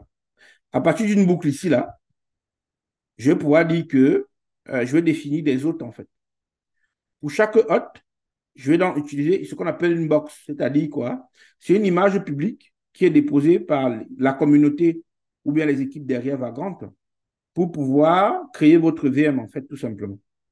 Donc, vous donnez dans votre box ici, c'est une image de base, tout simplement, hein, et vous donnez la version de la box que vous voulez utiliser, en fait. Et vous allez en pouvoir, donc, comme ça, dire que pour chaque VM, vous allez donc définir, par exemple, ici, la mémoire, le CPU, pour que ce soit plutôt fait de manière dynamique comme ça, quoi. Et vous allez donc pouvoir, si vous voulez aussi, copier des fichiers sur votre serveur, en fait, tout simplement, quoi. Ça permet quoi? Ça permet que, première chose, le code pour créer vos VM est versionné. Et si on veut le faire évoluer, on n'a pas de problème. On revient prendre ce fichier-ci, on le fait évoluer. Deuxième chose, comme c'est du code qui est versionné, on sait quelle était la version qui marchait et on peut refaire ça chaque fois. Troisième chose, si vous voulez rajouter une nouvelle VM, vous avez qu'à venir définir dans vos configurations ici la nouvelle VM que vous voulez rajouter en fait. Vagrant, qu'est-ce qu'il va faire quand vous allez l'exécuter en faisant Vagrant up? Il ne va pas recréer toutes les VM. Il va juste créer la VM qui existe déjà, du moins qui n'existe pas déjà dans la liste et en faisant toutes les configurations de base dedans en fait. Donc, vous avez donc votre Vagrant donc, qui vous permet donc de générer votre VM. La prochaine étape, ça va être donc de configurer la VM en fait. Donc, première étape, c'est créer la VM. Deuxième étape, c'est configurer la VM en fait, bien sûr. Pour configurer dans la VM, il y aura donc un outil comme Ansible. Avant que je ne tombe sur Ansible, je précise qu'il y a des outils qui sont plutôt concurrents à Vagrant, comme, comment ça s'appelle? Terraform, qui est assez connu aujourd'hui et qui est utilisé pour l'installation des VM dans le cloud. C'est principalement pour ça que ça a été pensé, même si en tendant un peu, vous pouvez faire des VM de manière différente avec. Et Packer aussi, qui est un autre concurrent de Vagrant aussi, qui fait à peu près le même boulot, qui est recommandé pour des actions en production, c'est-à-dire sur une machine qui soit mise à disposition du grand public. Vous allez créer votre VM. Deuxième chose, maintenant, il faut pouvoir configurer la VM, c'est-à-dire quoi? Il faut pouvoir donc installer sur votre VM des logiciels en fait, pour répondre aux besoins de votre utilisateur. C'est là qu'on rentre en compte un deuxième outil qu'on appelle Ansible en fait. L'idée Ansible, c'est de dire quoi? C'est de dire que vous allez donc créer ce qu'on appelle un inventory. Un inventory, en gros, c'est la liste des serveurs sur lesquels vous voulez faire des actions. Par exemple, vous voulez mettre à jour Java sur plusieurs serveurs, vous allez lister dans votre inventory, en fait. Et vous allez écrire en second temps ce qu'on appelle un playbook. L'idée du playbook, c'est que vous allez donc lister dans le playbook toutes les actions que vous voulez faire sur les serveurs, en fait. Donc, ici, ça dit quoi, ce schéma? Ça dit que dans un environnement, on a 4 serveurs qui tournent du Spring, en fait, ou bien du Java, bien sûr, ou du Symfony, on en a 2. On en a 2 élastiques. On a un Postgre et un Nginx ici, en fait, quoi.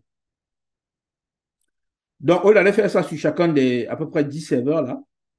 Il faut donc écrire un fichier pour aller faire ça directement à notre place sur les différents serveurs. Voici un exemple de configuration avec Ansible, en fait, tout simplement. Vous allez écrire ici ce que j'ai appelé votre inventory. Ici, ça sera un YAML, en fait. Très simple à lire. J'appelle ça comment on appelle ça? Du clé-valeur en escalier, en fait. Vous allez écrire les fichiers. Ça, c'est la clé. Ça, c'est la valeur. Ça, c'est la clé. Ça, c'est la valeur, en fait. Donc, vous pouvez donc avoir pour une clé plusieurs valeurs, en fait. Je liste donc ici toutes mes VM sur lesquelles je vais travailler. Je copie les fichiers de ma clé SSH qui permet de m'authentifier sur la VM ici. Et donc, pour chaque VM, donc, je vais donc pouvoir avoir les informations pour me connecter dessus en m'appuyant sur une clé SSH, en fait. Une fois que j'ai ma VM, donc, je peux donc faire un setup maintenant. Mon setup ici, qu'est-ce qu'il fait? Je prends un playbook ici. Hein. Je dis en gros que sur toutes mes VM, ouais, donc ici, je dis ici que mon host ici, c'est all. C'est-à-dire que sur toutes mes VM, il faut aller installer Vim, Git, curl, virtualenv, Python. Donc, prenons lister comme ça toutes les logiciels, bien toutes les solutions que vous voulez installer sur les VM, en fait. Vous voyez que ici, qu'est-ce qu'il va faire? Il va récupérer tous les paquets qui sont ici et il va aller exécuter la commande apt-get install, en fait. Quoi. Donc, vous n'avez pas besoin de vous connecter sur chacun des 10 serveurs. Vous configurez le fichier comme ça, vous le lancez et puis il va aller faire le boulot pour vous sur toutes les machines que vous avez à disposition. Donc, Ansible, c'est très bien. Regardez bien. Je pense que c'est des compétences, même pas que je pense d'ailleurs, c'est des compétences qu'on mettait sur votre CV. Vous êtes plutôt assez demandé, bien sûr. À côté, ici, j'ai un autre playbook. Son job, c'est d'aller m'installer Docker, en fait. Je ne vais pas aller me connecter sur tous les VM. J'ai choisi ici sur ces 3 VM uniquement, en fait. Avant, c'était all. Maintenant, je précise les VM sur lesquels je veux qu'on installe.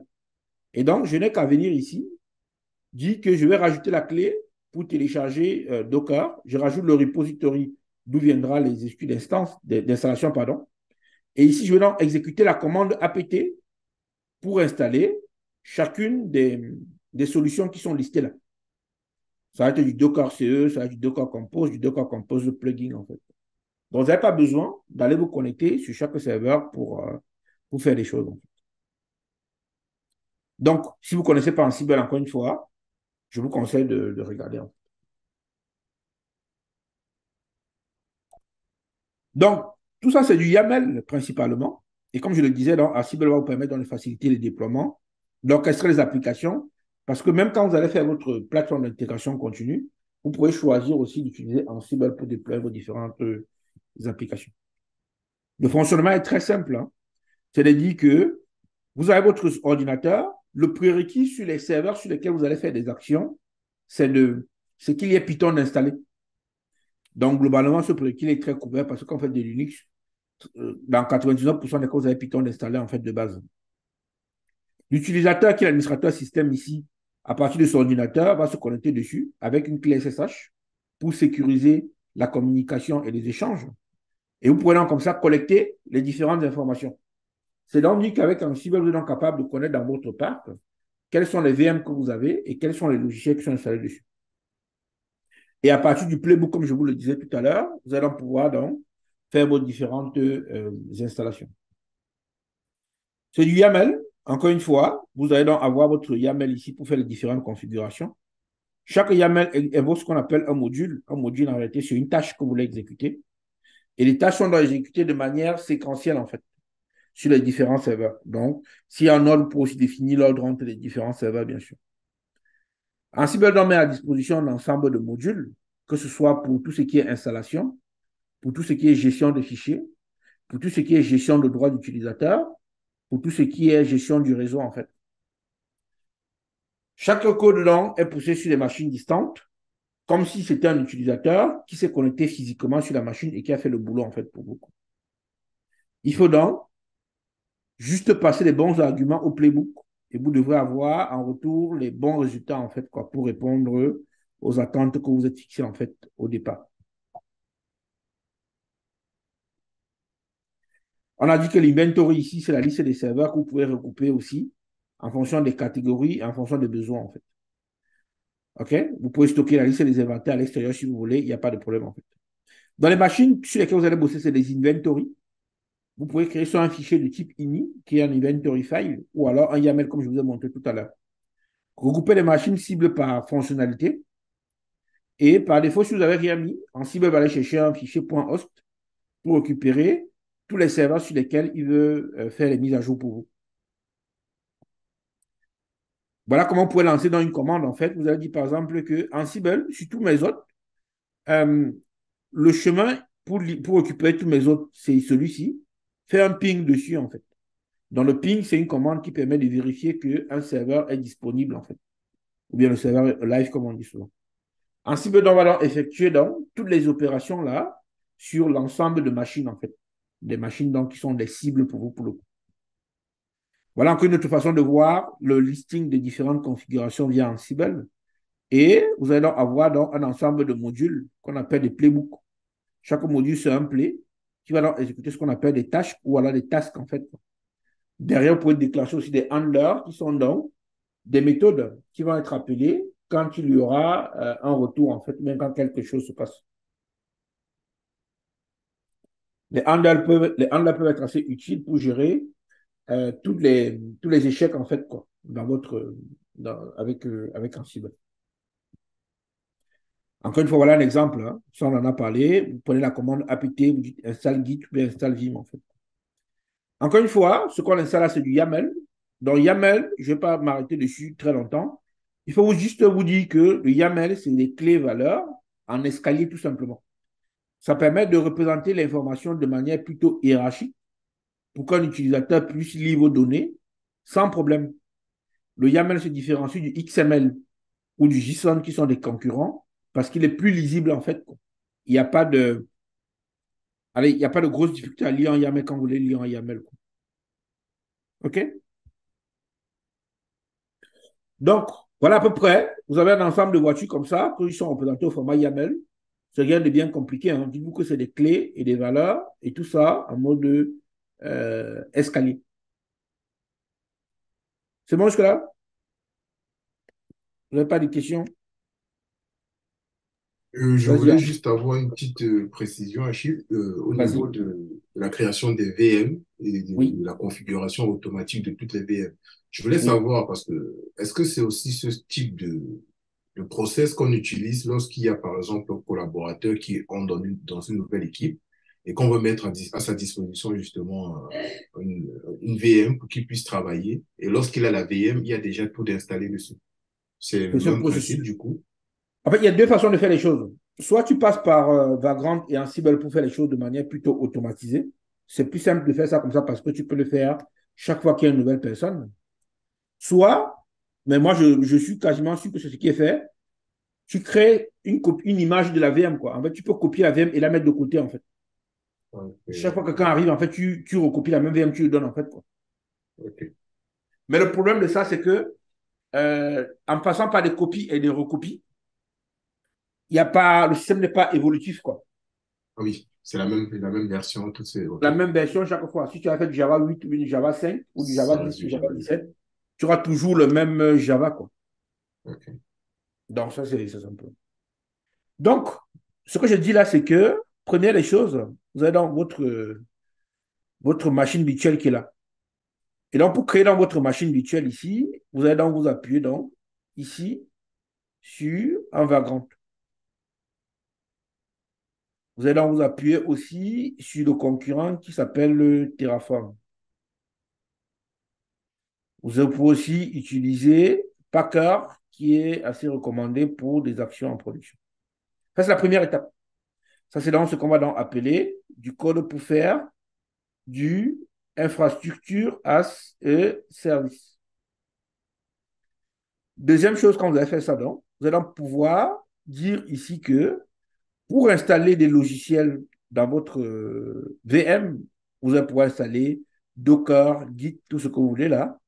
Vous allez pouvoir, deuxième étape ici, ça c'est le deuxième niveau de la chaîne, vous allez utiliser Ansible. Il y a son concurrent qui s'appelle Puppet ou alors Chef, c'est des outils, ou SaltStack aussi d'ailleurs. SaltStack comme ça, qui vont donc vous permettre d'installer dans les logiciels en fait. Ne faites pas ça là-bas. Et c'est là qu'à la troisième niveau, vous allez pouvoir déposer vos livrables maintenant. Parce qu'au final, tout ça, c'est pour exécuter vos livrables en fait. D'accord? Et donc, vous allez pouvoir donc avoir votre code as service en fait. C'est pour ça que vous allez donc maintenant beaucoup entendre parler de étoile as et service en fait. Le étoile ici va être pour tout ce qui est sécurité, pour tout ce qui est infrastructure, pour tout ce qui est code.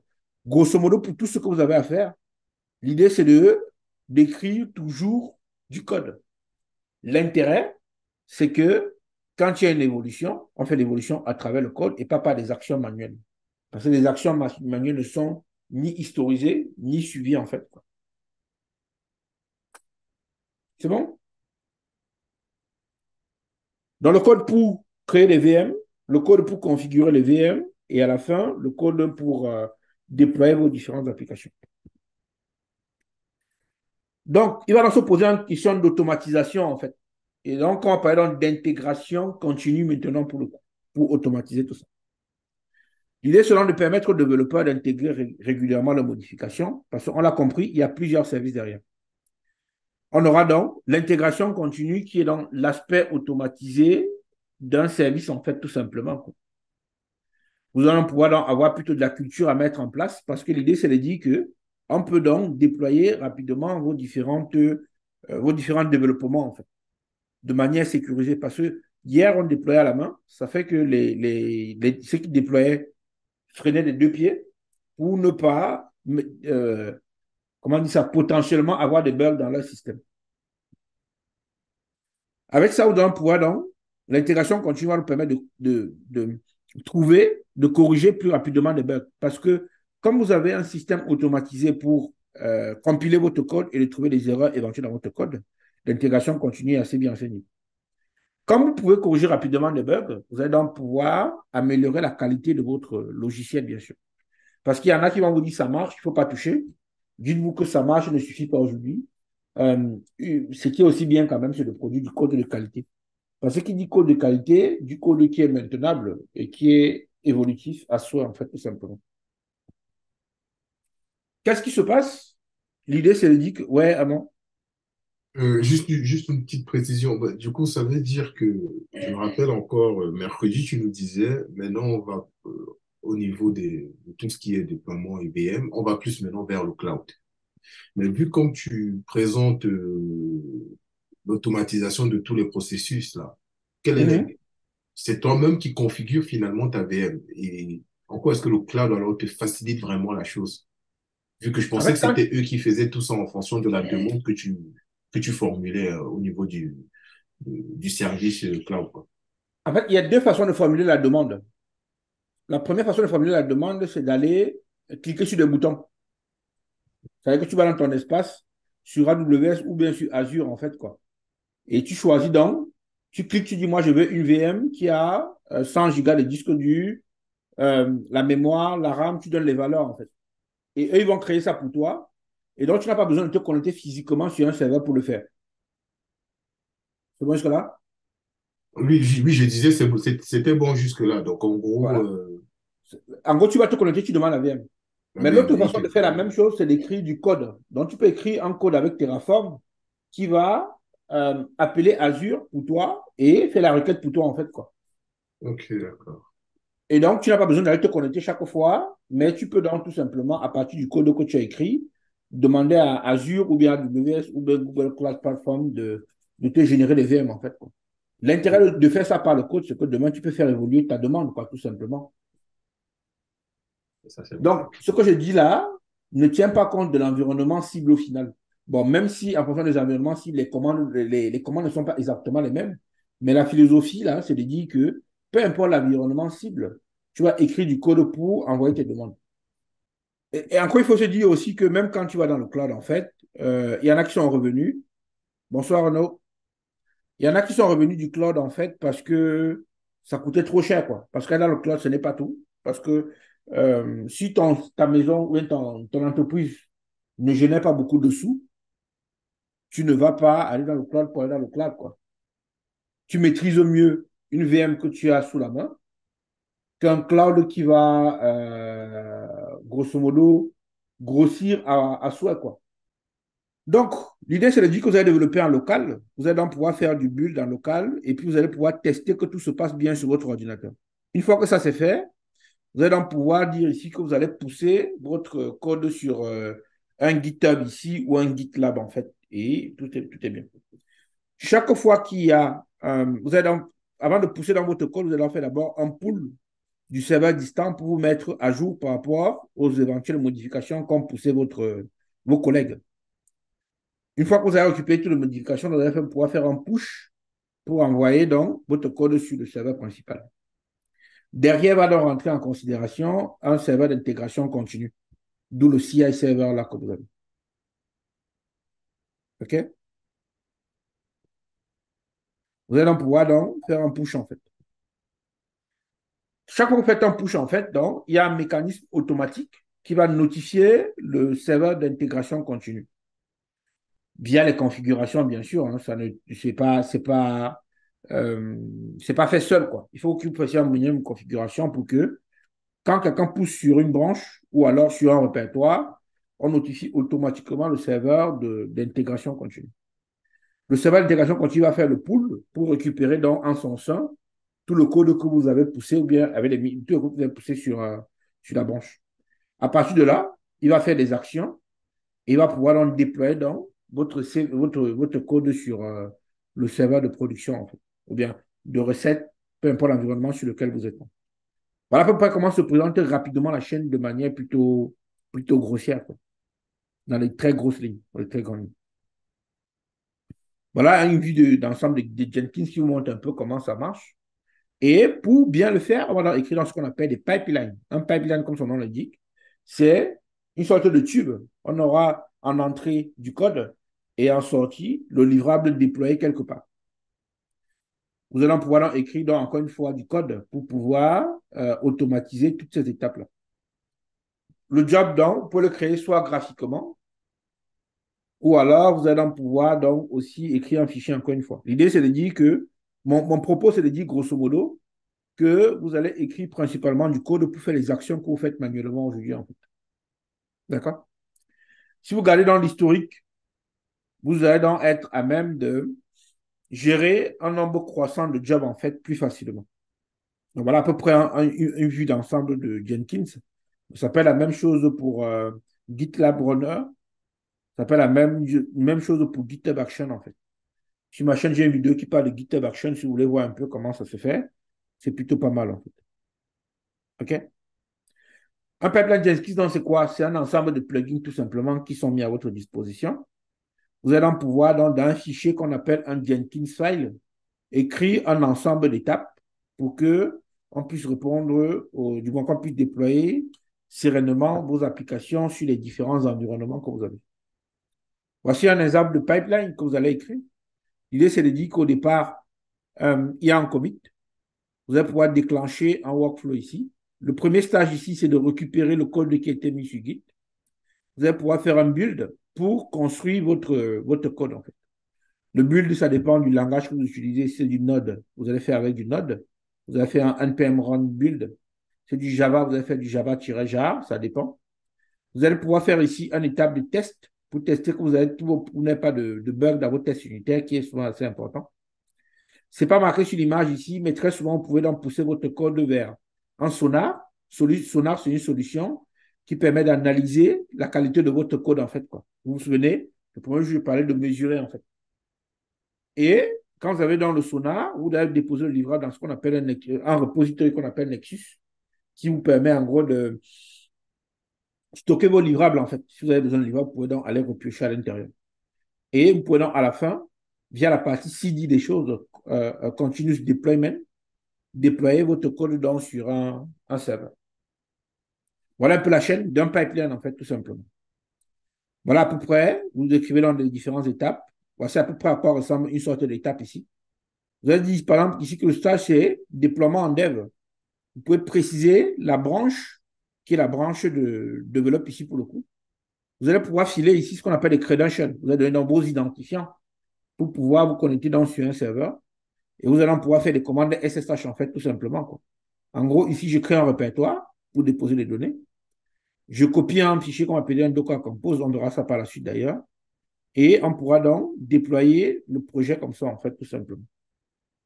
Si ce code-là est fait, tous les projets que vous aurez déployés dans votre application, dans votre entreprise, ce sera fait par le même code. Et puis, on a moins d'actions manuelles, moins d'actions utilisateurs. Et automatiquement, comme ça, on gagne en temps et on gagne en sécurité et on gagne en performance.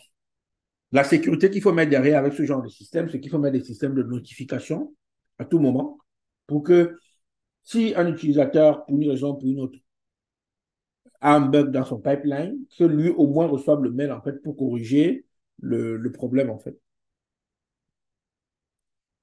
Voici une autre façon de voir le GitLab CI aussi, hein. Vous avez fait dans la partie CI pour la partie intégration, c'est-à-dire vous avez vérifié que votre code il est bien et vous avez généré un livrable, vous avez mis dans Nexus, vous allez pouvoir donc déployer maintenant dans un second temps sur un serveur. Vous pouvez donc mettre à disposition facilement des fonctionnalités et vos différentes modifications, bien sûr. S'il y a des configurations aussi, vous les gérez sans problème parce que comme c'est automatisé, vous n'avez qu'à les mettre à jour. S'il y a des bugs, il n'y a pas la flemme de corriger le bug et de déployer parce que comme le déploiement est automatisé, vous corrigez le point virgule qui manquait, vous corrigez le console.log qui traîne et ça passe tout seul en fait. Tout ça, c'est donc de manière aisée, assez rapide et de manière, du moins, dans le temps, on a une solution plutôt pérenne en fait, quoi. Parce qu'une fois que c'est posé et que c'est bien testé et que ça marche bien, vous n'avez pas toujours besoin de revenir derrière. Dans votre pipe d'intégration continue, vous pouvez aussi intégrer des tests, comme les tests d'interface qu'on appelle les tests end-to-end aussi. Des tests de charge, vous pouvez simuler pour faire passer un ensemble de demandes à votre plateforme d'intégration continue. Et si ça tient la charge, vous n'êtes plutôt pas mauvais en fait. D'accord? En vous appuyant bien sûr sur vos différentes API. D'accord? Il faut quand même mettre un petit bémol pour dire en gros que quand on est en production, on ne pousse pas sur une branche et on lance le déploiement en production en fait. En production, quand même, ça veut dire que c'est ouvert à monsieur tout le monde. Il faut donc, à un moment donné, quelqu'un vienne vraiment appuyer sur le bouton pour dire, voilà, on a appuyé sur le bouton et tout s'est bien passé, en fait, quoi. Il est un peu responsable de ce qui est déployé en production, en fait, tout simplement. On a donc qu'on livrait les projets. Les livrables, c'est quoi? Ça dépend de la techno que vous faites. Si vous faites du Java, le livrable, c'est un jar. Si vous faites du Node.js ou bien du React ou du Python, ou du React ou de l'Angular, votre fichier, ce sera un répertoire qui contiendra toutes les pages HTML, toutes les pages CSS pour le style et toutes les pages JavaScript, en fait, quoi, pour les scripts. Le problème, c'est que quand vous allez faire vos livrables, il faudrait avoir un ensemble de prérequis sur le serveur où vous voulez déployer votre application. Par exemple, un prérequis, c'est de dire que si je veux déployer un jar, il faudrait que je commence par avoir Java installé sur le serveur. Le problème, c'est que vous pouvez avoir des applications qui ont du Java 15 ou du Java 17 ou alors du Java 21. Les trois applications ne peuvent pas vivre sur le même serveur comme ça parce que vous ne pouvez pas avoir trois versions de Java qui tournent en même temps. Voilà que rentre en considération donc Docker en fait. Docker va vous permettre de dire que moi, j'ai tous les prérequis nécessaires pour déployer une application sur un serveur, Ne vous en occupez pas. Vous me donnez votre application. Je vais embarquer dans ce qu'on appelle une image. Quand on va l'exécuter sur un serveur, l'application sera exécutée avec donc tous les prérequis. Donc, si vous avez plusieurs versions de Java, vous pouvez lancer comme ça, vous pouvez exécuter, pardon, plusieurs versions de Java en même temps sur le même serveur. Donc, je vous prends encore le schéma qu'on a vu tout à l'heure parce qu'on faisait la partie microservices des choses. Vous voyez que ici, vous avez un reverse proxy engine qui va appeler une application en Java, une application en PHP. L'application en Java, ou bien va appeler un Elasticsearch pour les logs et un Postgre pour la base de données. L'application en PHP va aussi faire la même chose. Ça veut dire que pour chacune des applications là, il faudrait commencer par aller installer les prérequis nécessaires. Or, en passant par des conteneurs, vous n'avez pas besoin de vous soucier d'avoir les prérequis en fait. Ce qui est dit là, Docker va donc permettre donc de packager des applications et donc aussi toutes les dépendances des applications. C'est assez utile quand vous allez, par exemple, vouloir tester une base de données en local. Vous n'avez pas besoin d'installer un Postgre complètement sur votre poste parce que quand vous allez vouloir supprimer Postgre, ce n'est pas sûr que vous allez nettoyer aussi tous les dépendances de Postgre aussi, quoi. Ça facilite dans le build et le run de vos différents conteneurs. Les configurations sont donc facilitées. Vous exécutez ça sur n'importe quel environnement, hein. J'ai mis Unix, Windows ici. Mettez peu importe l'environnement, vous devrez avoir la solution pour pouvoir avancer sans problème. On traite deux choses. Ce qu'on appelle des images, c'est-à-dire que c'est votre livrable en lui-même. Il faut voir une image comme étant grosso modo un zip. Je grossis le truc à 10 hein. Une image, c'est un zip. Et vous allez aussi avoir des conteneurs, en fait. Quand vous faites ça, le traditionnel, ça marche sur mon poste, c'est fini, ça. Vous avez souvent, quand vous avez des problèmes, chacun dit ça marche sur mon poste. Si ça ne marche pas, c'est à cause de toi, en fait, quoi. Ça, c'est le dev qui répond souvent à l'Ops, en fait, en disant ça marche sur mon poste, ça ne marche pas chez toi, regarde tes environnements. Comment ça marche? L'idée, c'est de dire que vous allez avoir ce qu'on appelle un client Docker, en fait, qui va donc contacter un Docker server qui est en réalité un démon. Donc, vous prenez votre OS ici, vous installez juste un démon dessus, et à partir de là, vous êtes donc à même de déployer les différentes applications que vous avez, différentes applications que vous avez, sans avoir à vous soucier de tous les prérequis, en fait. Donc, l'idée, c'est de dire que vous avez dans votre operating system ici, là, qui est dans votre VM, vous allez pouvoir installer un Docker Engine, c'est-à-dire un démon Docker, et à partir de là, vous allez pouvoir déployer vos applications, en fait. Ce que montrent les deux schémas là côte à côte, c'est que où on utilisait les VM hier, on n'a pas besoin de VM, on a besoin directement de démon Docker, en fait. Et dans votre démon Docker, ce qu'il va faire, il va vous permettre de gagner à minima des espaces et surtout, qui est plus important, de ne pas vous soucier des prérequis qu'il faudrait installer dans cette 2VM-ci pour pouvoir exécuter vos différentes applications. D'accord? Comment ça marche? Vous allez donc avoir un fichier dans lequel, pardon, vous allez donc écrire l'ensemble des instructions pour créer une image. Aujourd'hui, quasiment tout le monde a son image qui est sur up.docker.com, que ce soit une base de données MySQL, une base de données Postgre, du Java. Vous avez dans votre image sur up.docker.com. Une image peut donc aussi dépendre de l'image d'une autre image. C'est-à-dire que vous allez avoir une image de base et à partir de cette image de base, vous allez construire votre image à vous. Quand votre image est en cours d'exécution, on parle donc cette fois-ci de conteneur, en fait. Par abus de langage, souvent on parle de conteneur, mais il faut se dire que l'image, le conteneur, c'est une image en cours d'exécution, tout simplement. Donc, elle peut donc arrêter, supprimer ou redémarrer à tout moment. L'intérêt, c'est que quand vous supprimez toute l'image et tous les prérequis de la solution qui tourne dans l'image. Quelques commandes rapidement. Docker image, ça vous permet de lister toutes les images. Docker pool image, il faut toujours préciser la version derrière de toutes les manières. Vous récupérez l'image. Vous pouvez donc aussi exécuter une image en fait, quoi. Pour générer une image, comme je le disais, vous avez donc écrit dans un Docker file. Encore une fois, on revient sur la logique de dire on écrit du code pour faire des choses. On ne fait pas des choses à la main, en fait, tout simplement. Le Docker file contient donc toutes les instructions pour que vous puissiez donc construire votre image, en fait. Donc, prenez donc un Docker file que vous écrivez, ça contient toutes les instructions pour écrire votre image. Quand vous avez donc parmi les instructions, donc, vous allez donc avoir l'image de base dont dépend l'image que vous voulez construire, en fait. Une fois que vous avez écrit votre Dockerfile et que vous en êtes satisfait, vous allez exécuter la commande Docker build avec un point derrière pour dire que dans le répertoire où je suis là, il y a un fichier qui s'appelle Dockerfile, en fait.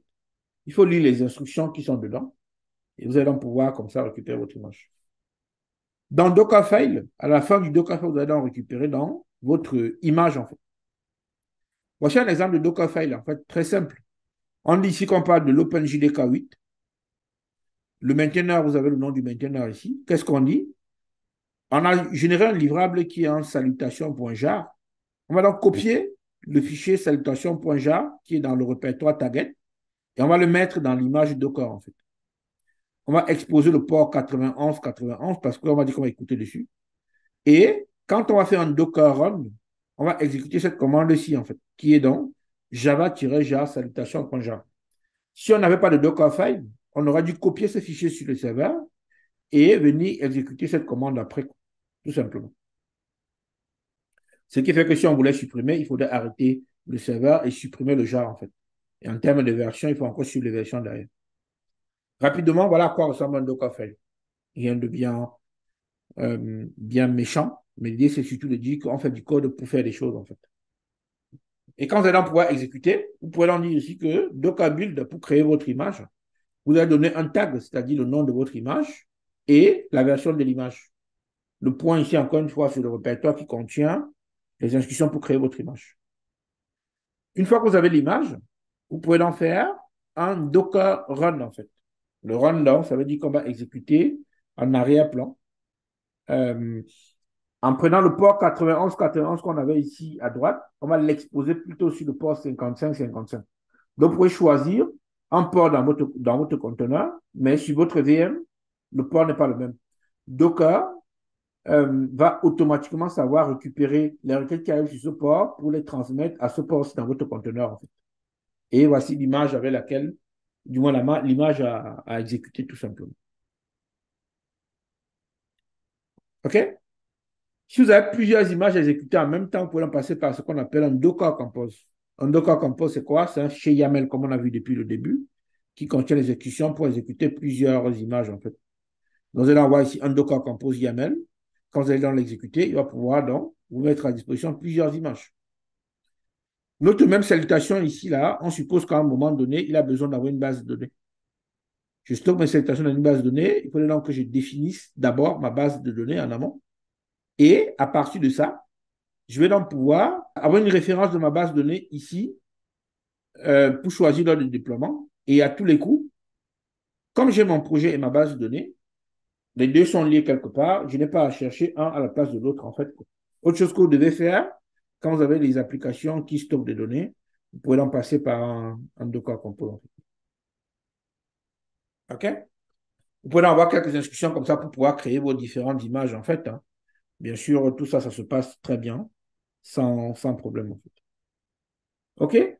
Pour vous, pendant 3 jours, on a une formation sur Docker, en fait, pour le coup. L'idée, comment je fais les formations, c'est de dire que je prends des sessions de 5 personnes maximum. Comme ça, tout le monde est plutôt à l'aise quand il prend la formation. Je mets ça à peu près à 1500 €. Et chaque personne, je divise le prix entre tous les participants, en fait. Donc, avec 300 €, par exemple, vous avez une formation complète sur Docker, quoi. Donc, voilà comment je fonctionne, en fait. Donc, le mois prochain, j'ai une formation dessus. Et en fin de mois, la dernière semaine de décembre, j'ai une formation sur Kubernetes qui est une solution pour orchestrer les différents conteneurs, en fait. Le principe reste le même, en fait. Hein. Très peu de personnes pour que chacun apprenne des choses. Et puis, même format, 2 heures tous les soirs. Et chacun repart plutôt satisfait, en fait, généralement.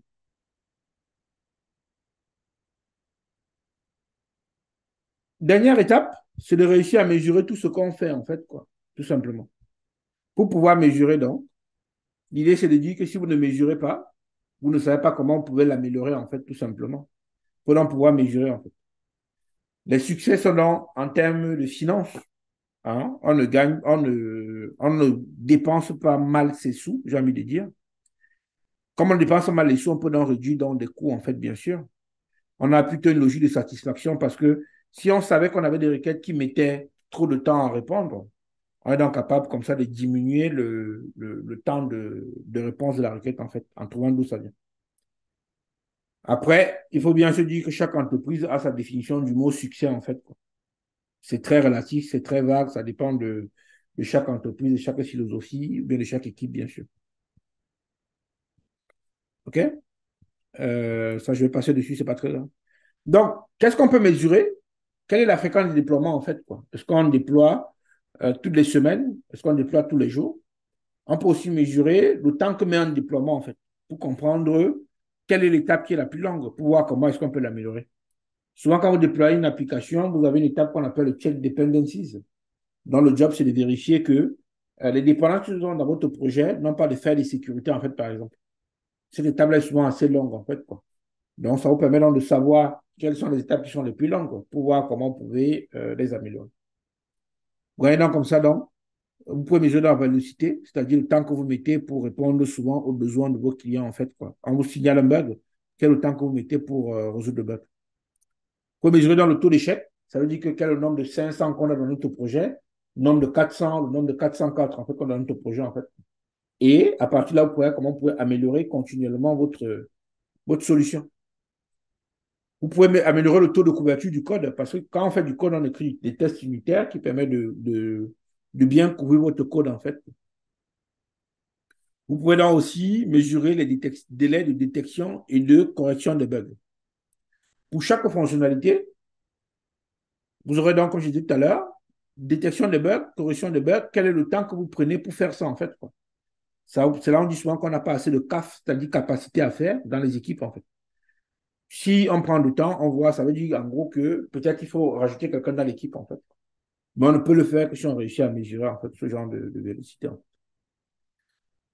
Soit c'est pas de manière globale, soit par service, en fait, aussi, on peut faire la même chose pour voir où ça bloque, en fait, quoi. Parce que, comme on a dit, chaque microservice, c'est une équipe, en fait.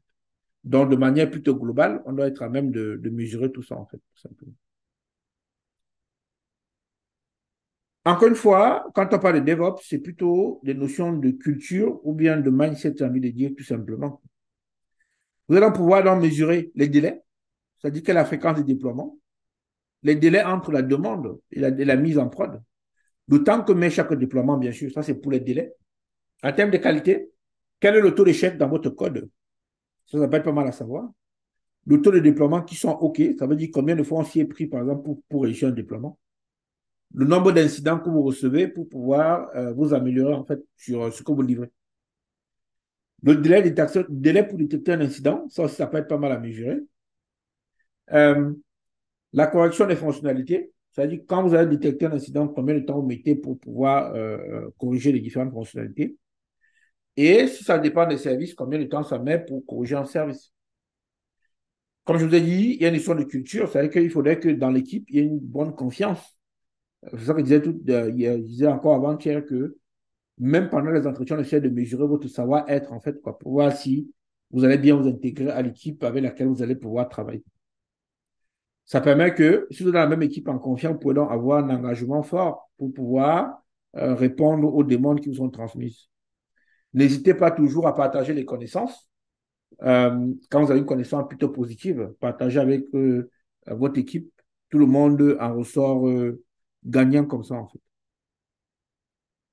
Je vous montre là une capture d'écran de Kibana, qui est une solution qui est assez connue pour mesurer, grosso modo, ce qui se passe dans votre application, quoi. En gros, tous les logs de votre application vont arriver dans ce qu'on appelle, dans une base de données qui s'appelle Elasticsearch. Sur cette base de données, vous allez plugger une IHM qui s'appelle Kibana pour voir, grosso modo, les graphes, en fait, et comprendre ce qui se passe dans votre code. De même, vous allez donc pouvoir avoir aussi à côté une solution qui est plutôt concurrente comme Grafana maintenant, qui plutôt, lui, mesure plutôt les métriques, c'est-à-dire les délais de réponse, en fait. Il faut bien faire la différence entre les traces de votre code et les métriques de votre application. Les traces de votre application, traditionnellement, c'est Elasticsearch pour la base de données, Kibana pour la visualisation et Logstash pour transformer les logs qu'on reçoit et les mettre dans la base de données, en fait. Donc voilà, grosso modo, le pattern pour mesurer les logs de votre application. Et de l'autre côté, pour mesurer les métriques, en fait, de votre application. OK? Voilà à peu près les logs, en fait, de votre application, en fait, qui sont utilisés, en fait. Quand vous allez lancer une démarche DevOps, quand on veut mettre du DevOps dans l'entreprise, rien ne se fait. C'est pas facile, quoi, j'ai envie de dire. Vous êtes tombé sur beaucoup d'obstacles. Il faut déjà être préparé dès le départ. Vous savez que beaucoup de gens sont souvent réfractaires au changement, en fait. Dès que vous venez avec un nouveau changement dans la façon de faire, tout le monde n'est pas toujours content, en fait. Donc, c'est à vous de trouver le moyen de vendre ça et de montrer, grosso modo, tout ce qu'on voit depuis 3 jours, qui vont être vus comme étant des bénéfices de ce qu'on va tirer en mettant une culture DevOps en place. Donc, l'idée, c'est de dire qu'il faudra faire un effort pour avoir une bonne culture, de bonnes habitudes et une bonne architecture pour que votre application puisse évoluer facilement, en fait. L'idée, donc, si on met ça, c'est pour avoir moins d'outils, parce que comme on sait faire beaucoup de choses par le code, on va pouvoir mettre de côté certains outils. Diminuer les process, ça veut dire que comme on sait faire les choses avec le code, on n'aura pas à attendre, créer beaucoup de tickets pour que ça prenne, du moins, ce qui prend beaucoup de temps avant d'être résolu de temps en temps. Ça passe donc aussi par l'organisation, comme on l'a vu dès le premier jour. Grosso modo, l'idée, c'est d'avoir des équipes plutôt pluridisciplinaires. Parce que comme dans l'équipe, on a ce dont on a besoin pour faire ce qu'on a à faire, on va donc pouvoir perdre moins de temps pour avoir le résultat qu'on souhaite obtenir, en fait. Je vous montre rapidement ce qui est connu comme étant la courbe du changement. On part généralement d'un petit statu quo. Quand vous apportez quelque chose, tout le monde regarde un peu, d'un œil un peu dubitatif. Souvent, on dit non, c'est pas bien. Hein? Ce qu'on a marche déjà bien, pourquoi est-ce que tu veux changer en fait, quoi? Ça peut créer des frustrations. Et donc, s'il y a de la frustration, il y aura donc de la résistance en fait dans l'équipe. À un moment donné, on va se résigner à dire, bon, pourquoi pas essayer? On va commencer à explorer les choses. Quand on explore les choses, ça se passe plutôt bien. On va accepter pour dire, bon voilà, quelqu'un a fait un POC et on a vu que ça marchait bien. On va accepter l'affaire. On va pouvoir donc construire à plus grande échelle et tout le monde va donc être dévoué à la chose en fait. Et puis on sera plutôt à l'aise. C'est la courbe du changement telle que connue par tout le monde. L'idée, c'est donc de dire encore une fois, quand vous faites des choses, dites-vous que vous n'êtes pas les seuls et il faut pouvoir convaincre les autres de vous suivre dans le mouvement. Ce n'est pas facile, mais ça arrive en fait. D'accord?